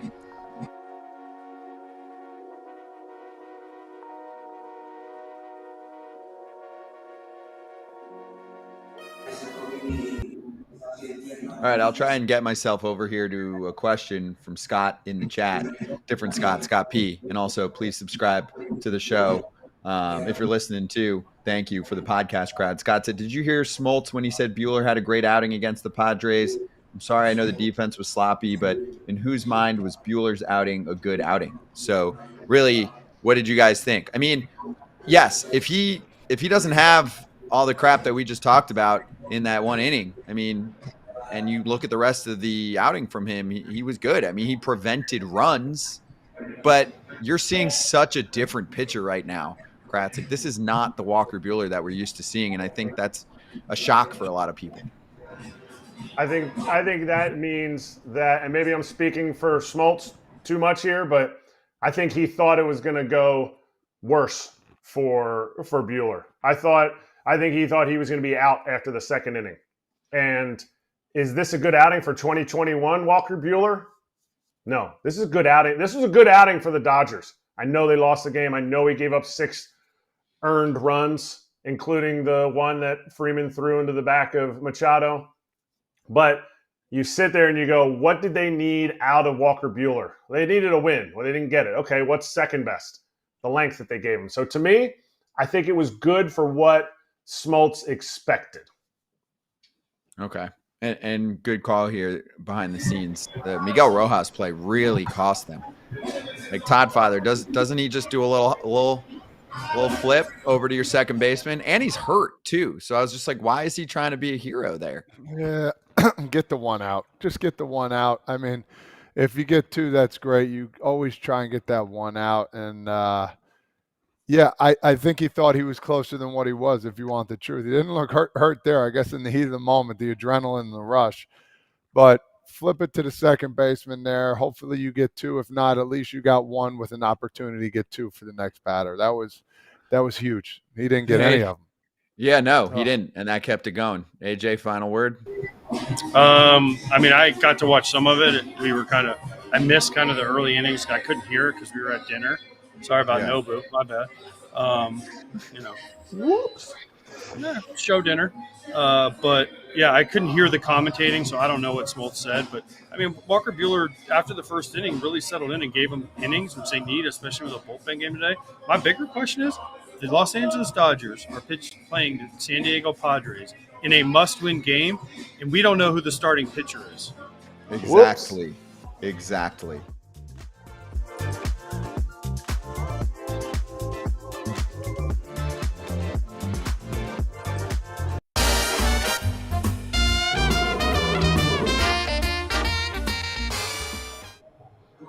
Lion time. Oh, oof. AJ, you went all in yesterday. Wow, I was out for a day. 679. Kratz's buddy crushed me. Maniac crushed. Nola nailed it. Michael King did not do so good. Full transparency, I killed it yesterday because I split up everybody's parlays because I didn't like how they were all coming together. So I went individual, smashed it. Thanks for the over, Pap. I screwed up my own Philly parlay or Philly money line. Thanks for the over on the K's, boys. Yeah, exactly. Just the locks were the miss. All right, here's how we're doing in the playoffs right now. Although I think, yeah, there we go. We got some strugglers here to start, but small sample size. Let's push it forward right now. What do we got? AJ, you kick it off. I'm doing another parlay. I'm doing a 2-leg parlay. I'm doing Rangers Suarez just for Kratz's team. Over 3.5. I think with the shadows, it's sunnier than it was yesterday. I think Rangers going to get at least 4 or 5 because he's going to have to. And then this is the one that is really weird to me. Dylan Cease is only 4.5 punch-outs against the Dodgers. That is a low number. Yes, I know he's on short rest, but man, doesn't that seem like a low number to y'all? So it's plus 272. So I'm gonna bet 300 to win. I don't know. 300 times 272 is like $810. So we're going 300s playoffs. We ain't got much time left, so let's do this. Why are they going Cease on short rest? By the way, real quick, anyone know? Do they have an explanation for that? He hasn't done it all year. I liked Dylan Cease, but why? What's the point? Who's the other person? Who else are you gonna throw? You're just saying because Musgrove's hurt and this is the way the rotation's lined up, you just go back to Cease? Like, who's your other option? So. Right, because you're riding 3 starters right now? They got a bullpen. They got a bullpen that really hasn't been taxed yet, in my opinion. I think they go hard to them boys and try to smash it tonight. If he gets 4 or 5 innings, then you go Scott, Adam, Suarez, Estrada, all of them. Boom, boom, boom, boom, boom. Right. I mean, he gets 4 innings, 5 innings. Yeah, he might go once through the order. All right, Top Father, you're up. Yeah, I'm sticking simple. I think the Mets win it today and they move on. I'm going with the Mets money line at minus 120, 360 to win 300. I think it's going to be a battle. Unlike you, Scott, I do think it's going to be a low-scoring game. So we're going to see who's going to come out on top. With the Mets hitting last, I think they find a way to win it. Okay.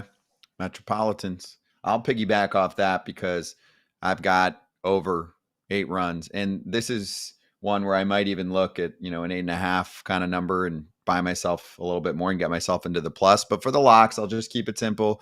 105 to win a hundo. I think the Mets are going to get to Rangers. Ranger Suarez maybe get to the bullpen. I think the Phillies offense will wake up a little bit in a desperation game. So I could see this being really high scoring. I don't know how bold I'm going to get, but I was telling the Mets contingent that texts me all the time, I could see this being 7-6, 8-7, something like that. So I'll smash it over here. Kratzy?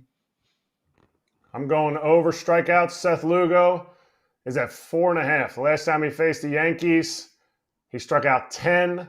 I think he pitches a little bit different. Doesn't pitch for quite so many strikeouts in Kauffman as he would when he faced him in Yankee Stadium, but over 4.5, and it was giving me plus 120.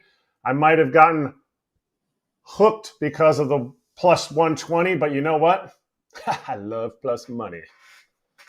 There you go. All right, good luck to everyone on their bets tonight. Go get after it. And then also I want to call out that the BetMGM app has some OG bets, some original bets that you can only get in the BetMGM app. Kratz, anything stand out to you there? Oh, Shohei and Mookie plus 5 or more total bases. Is paying at Combined. plus 170 combined. They just need 5 total bases combined.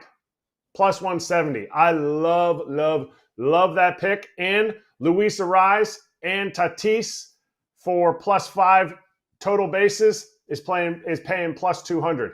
Hit it, smash it. Love both the overs. So go to original bets when you're in the app. And then lastly, if you like home run props, then the only way to go is the BetMGM app. So go get yourself a little action on the bullpen jackpot. It's already paid out a couple days ago when Tatis hit a home run into the bullpen. So here's how it works. You opt into the promotion, place a straight bet of at least $10 on your choice of any player in these games to hit a home run. And if that happens where they hit it into the bullpen, you'll win a share of a daily $50,000 BetMGM bullpen jackpot. If that happens, you'll split that. If multiple people do it, prizing will be paid out in bonus bets that expire in 7 days. Gambling problem or concern, call 1-800-GAMBLER. We are back with Adam Wainwright. We had Adam Amin yesterday. Now we get the big boy, Wainwright, with AJ coming up.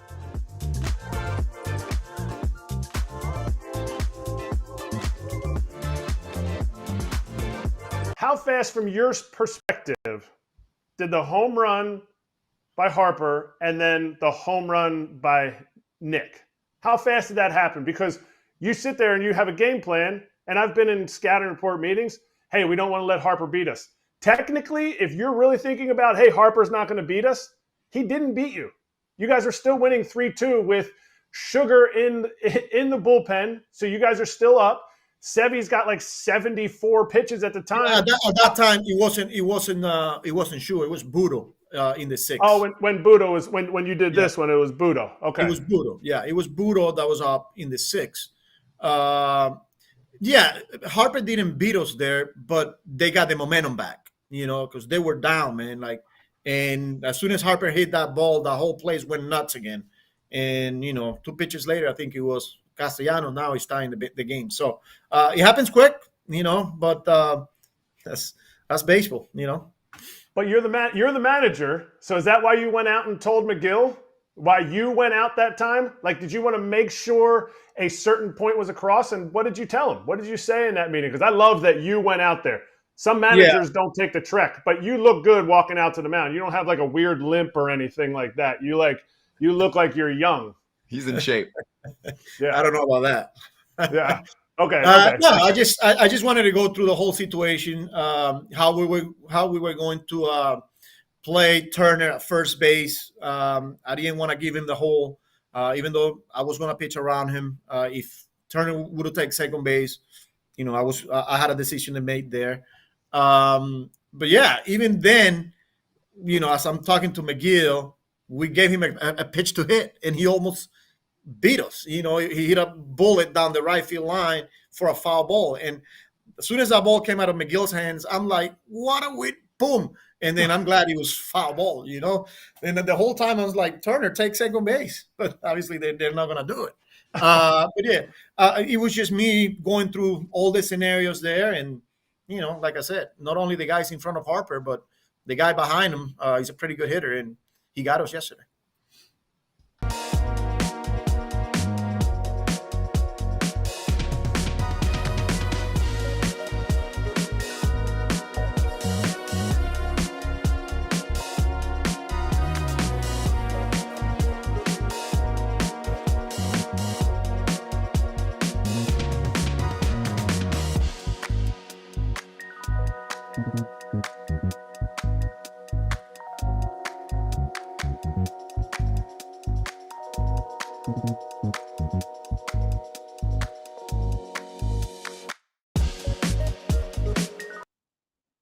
Ready for this? Because he's done this now for 2 or 3 years. So I'm gonna get him with this intro. So FT's back. We got Braun, Kratz, Todd Father, Pierzynski, and veteran MLB broadcaster Adam Wainwright, part of that with AJ. How does that sound? Is this year 2 or 3 for you, Wayno? Oh wait, you guys We hearing can't him? hear him. You got to Can't hear him. unmute yourself. Hold up.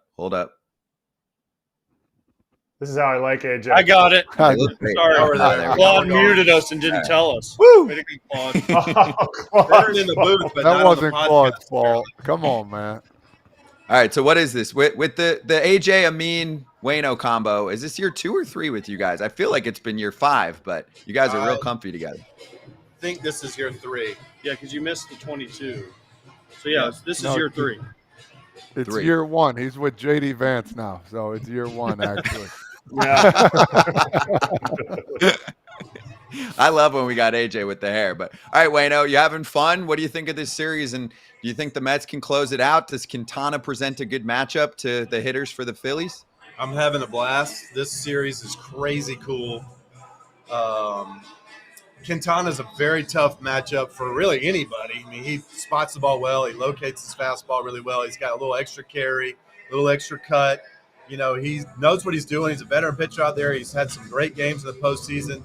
The Phillies had their work cut out for him, but the Phillies are still the Phillies. They still have an incredibly talented team.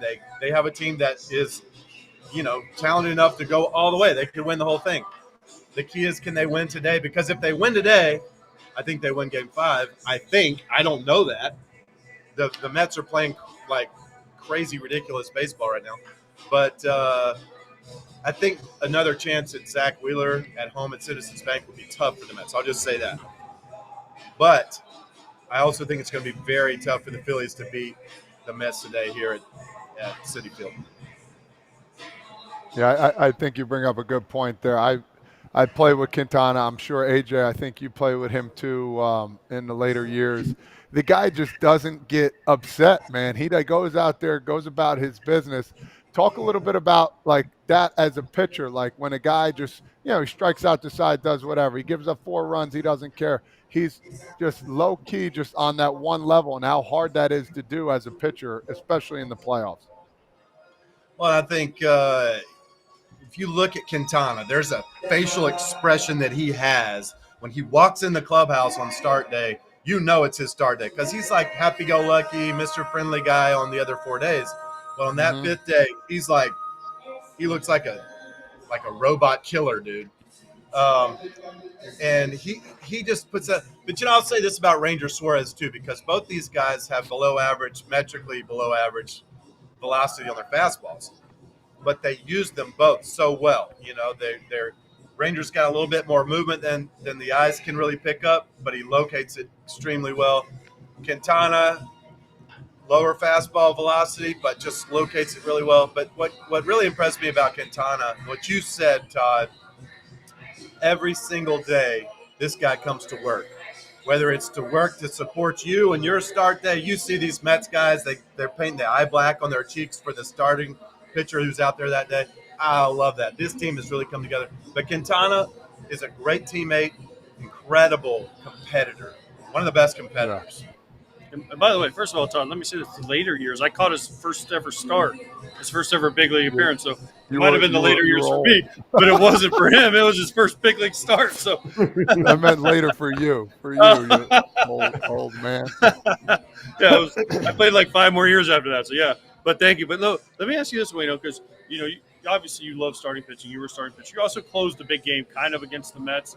I don't know. One time you threw some curveball to, you know, who we saw, Carlos Beltran last night. By the way, I can't believe he gave you a hug because I thought for sure he would have gave you the finger instead. Oh, teammates later. But what's it like when you take the mound? If you're Quintana or you're Ranger Suarez to start this game, what's your mindset like to go out there and say, all right, I'm either going home tonight if you're Ranger, or if you're Quintana, you're like, I got a chance to send my team to the next round? My philosophy was always to start every game off like it was the last game of the World Series. Like I was starting Game 7, whether it was, unless I was in Cincinnati, it was going to be, the same mindset going into it every day. I was going to like it was the last game that I was ever going to pitch, that kind of intensity. So that when I got into the postseason and I got into those big situations, it felt normal. And I think that's what Ranger does so well, and probably what Quintana does so well too, is they're able to slow their heartbeat down, to keep it normal. Because when you get into this postseason, you can let the game slip away from you real quick. It can speed up real fast, and especially now with the pitch clock, not being able to step off and slow the game down, that can be a real trick. But these guys, they do a great job of it looks like they're both the coolest is the underside of the pillow, these guys, and I think in these big moments, that's a real attribute, because you get out there, you can see several of the pitchers I've seen this postseason. You look in their eyes and they're looking around and they're seeing all the fans and they're taking in the birds and they're kind of looking around their dugouts. And the guys that are on the mound for both teams today are highly focused. You can see they got the catcher's mitt on their mind, and that's it. Make a pitch one after another, and that's the key today. These big situations, you're just executing one pitch at a time until they take the ball from you. It's good to actually hear your. Yeah. No, oh, sorry, Todd. No, go. I just wanted to say you brought up Cincinnati. I'm confused. Was it because I pretty much owned you in Cincinnati, or was there a reason for you bringing up Cincinnati for some reason, or no? I'm just curious. That's all. Ownership is a very strong word, Frazier. You did get a couple of doinker off the end pop-ups to right in Cincinnati, which is Devil's Lair, and they went for homers. But remember when Todd Frazier literally threw the bat out of his hand, hit a ball, and it went out of right field in Cincinnati? That's how dumb that park is. That's also how strong Todd is. But that park is just like, all right, I'll just go ahead and put it out there. If they ever decide they're going to blow that place up, I want them to call me. I want to press the button. That's good. All right, we'll make sure of that. I like it. I like that we get to hear Waino's insight, because Amin and AJ just absolutely crush and never let him talk during these games. So I want to hear more of Waino's insight. You talked about your mentality going into games, but did you ever face guys in the regular season and then pitch to them differently in the postseason? Because I have all the numbers here. Todd had an 859 OPS.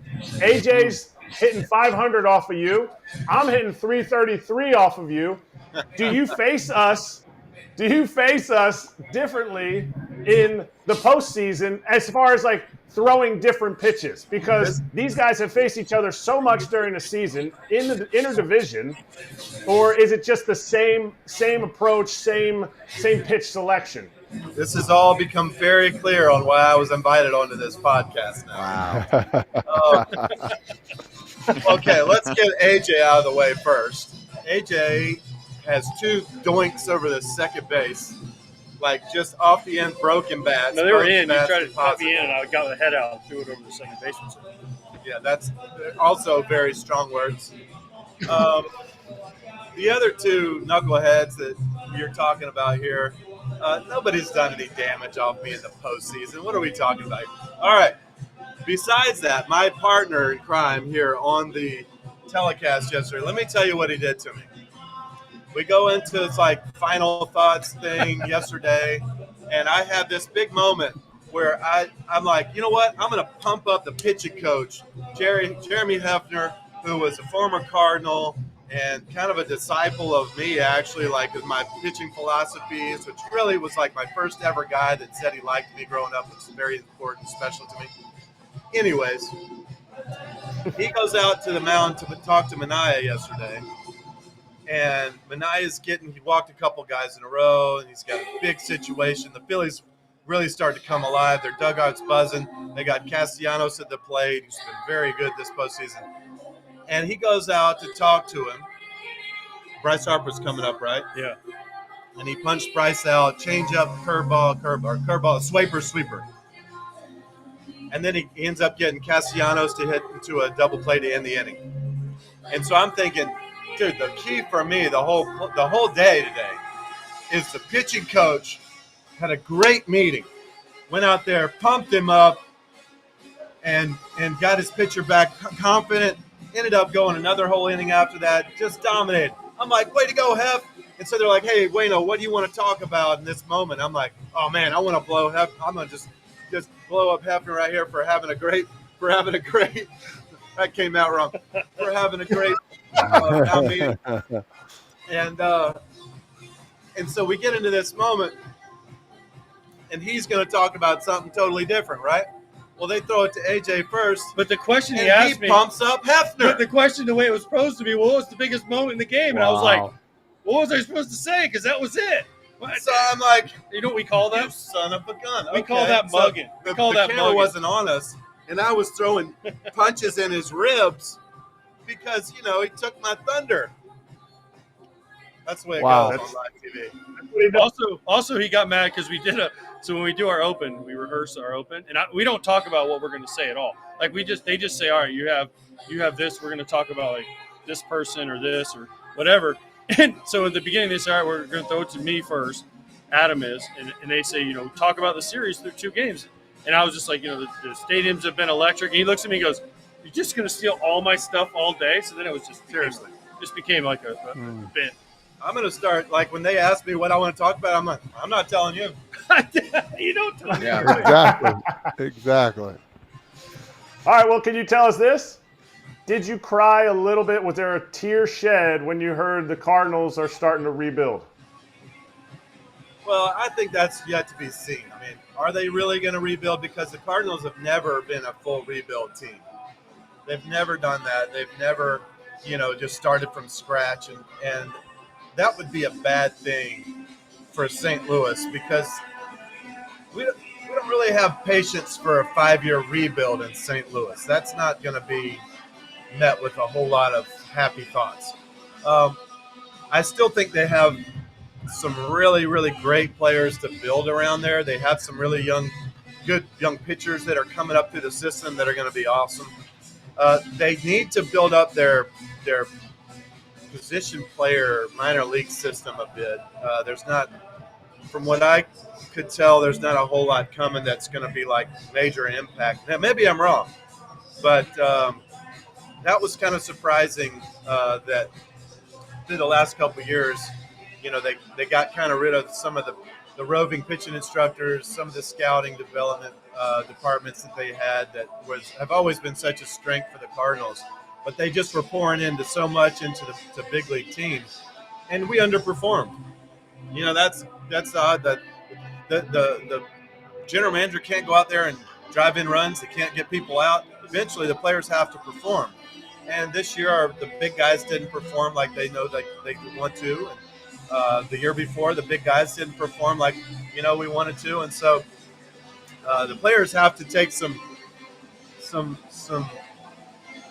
credit's the right word, but the blame Onus. For not getting the job done sometimes. But I do think the Cardinals need to get back into a system where they draft really well. They developing players has always been the strength of the St. Louis Cardinals, and I think they'll get back to that. I don't think they'll have a full rebuild. They'll go out and spend some money too.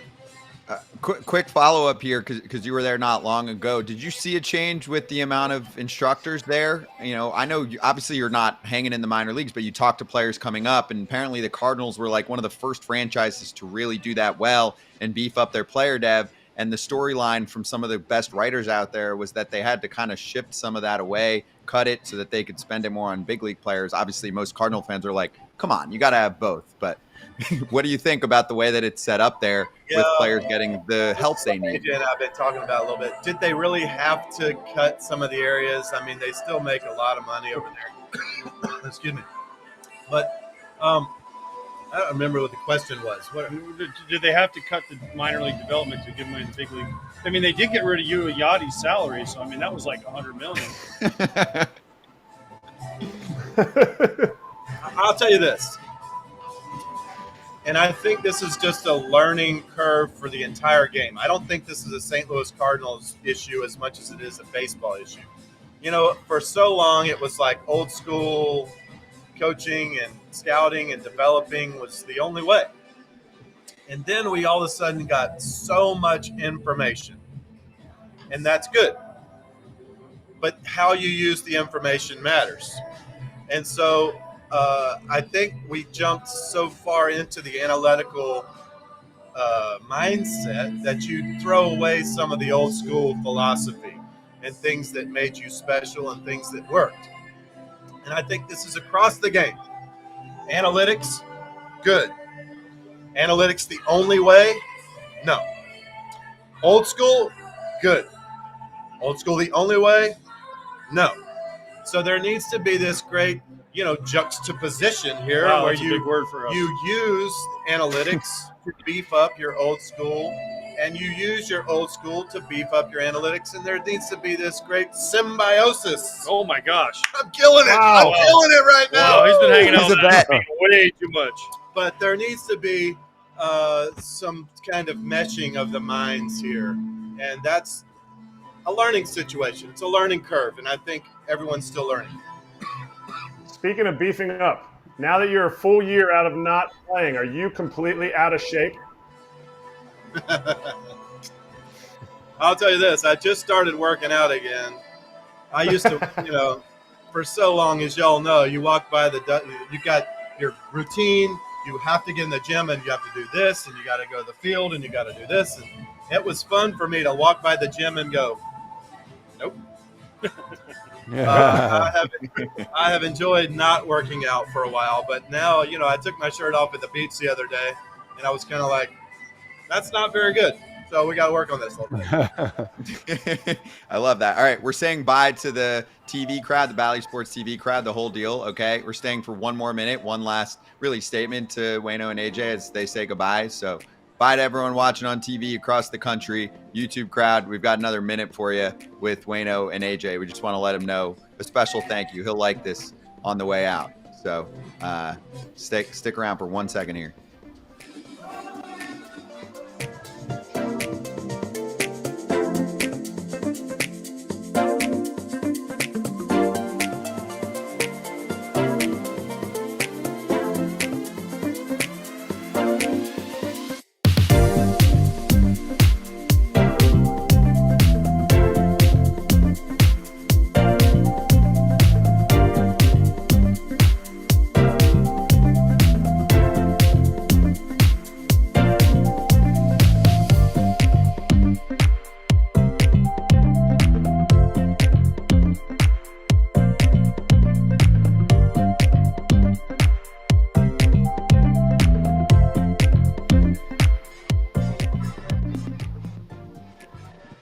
All right, here we are. Lastly, just wanted to say thank you. So, Wayne, I'll give you this stat to finish.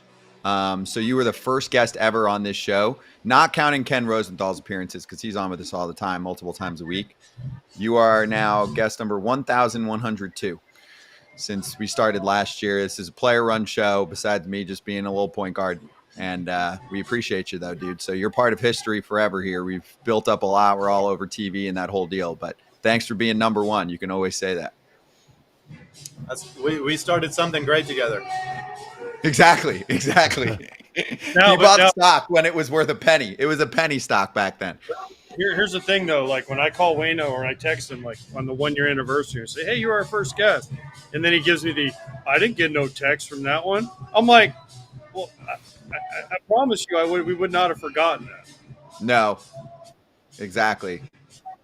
Well, now you guys are together, so that's the best way to get you. But just wanted to say thank you. And all right, guys, have a blast. I know you got the call coming up pretty soon, so have a good time out there. Don't get into too much trouble between now and the start of the broadcast. And, AJ, don't steal all his best ammo, all right? I know he's still kind of like young on the roster, but let the guy eat a little bit. Let him work his innings.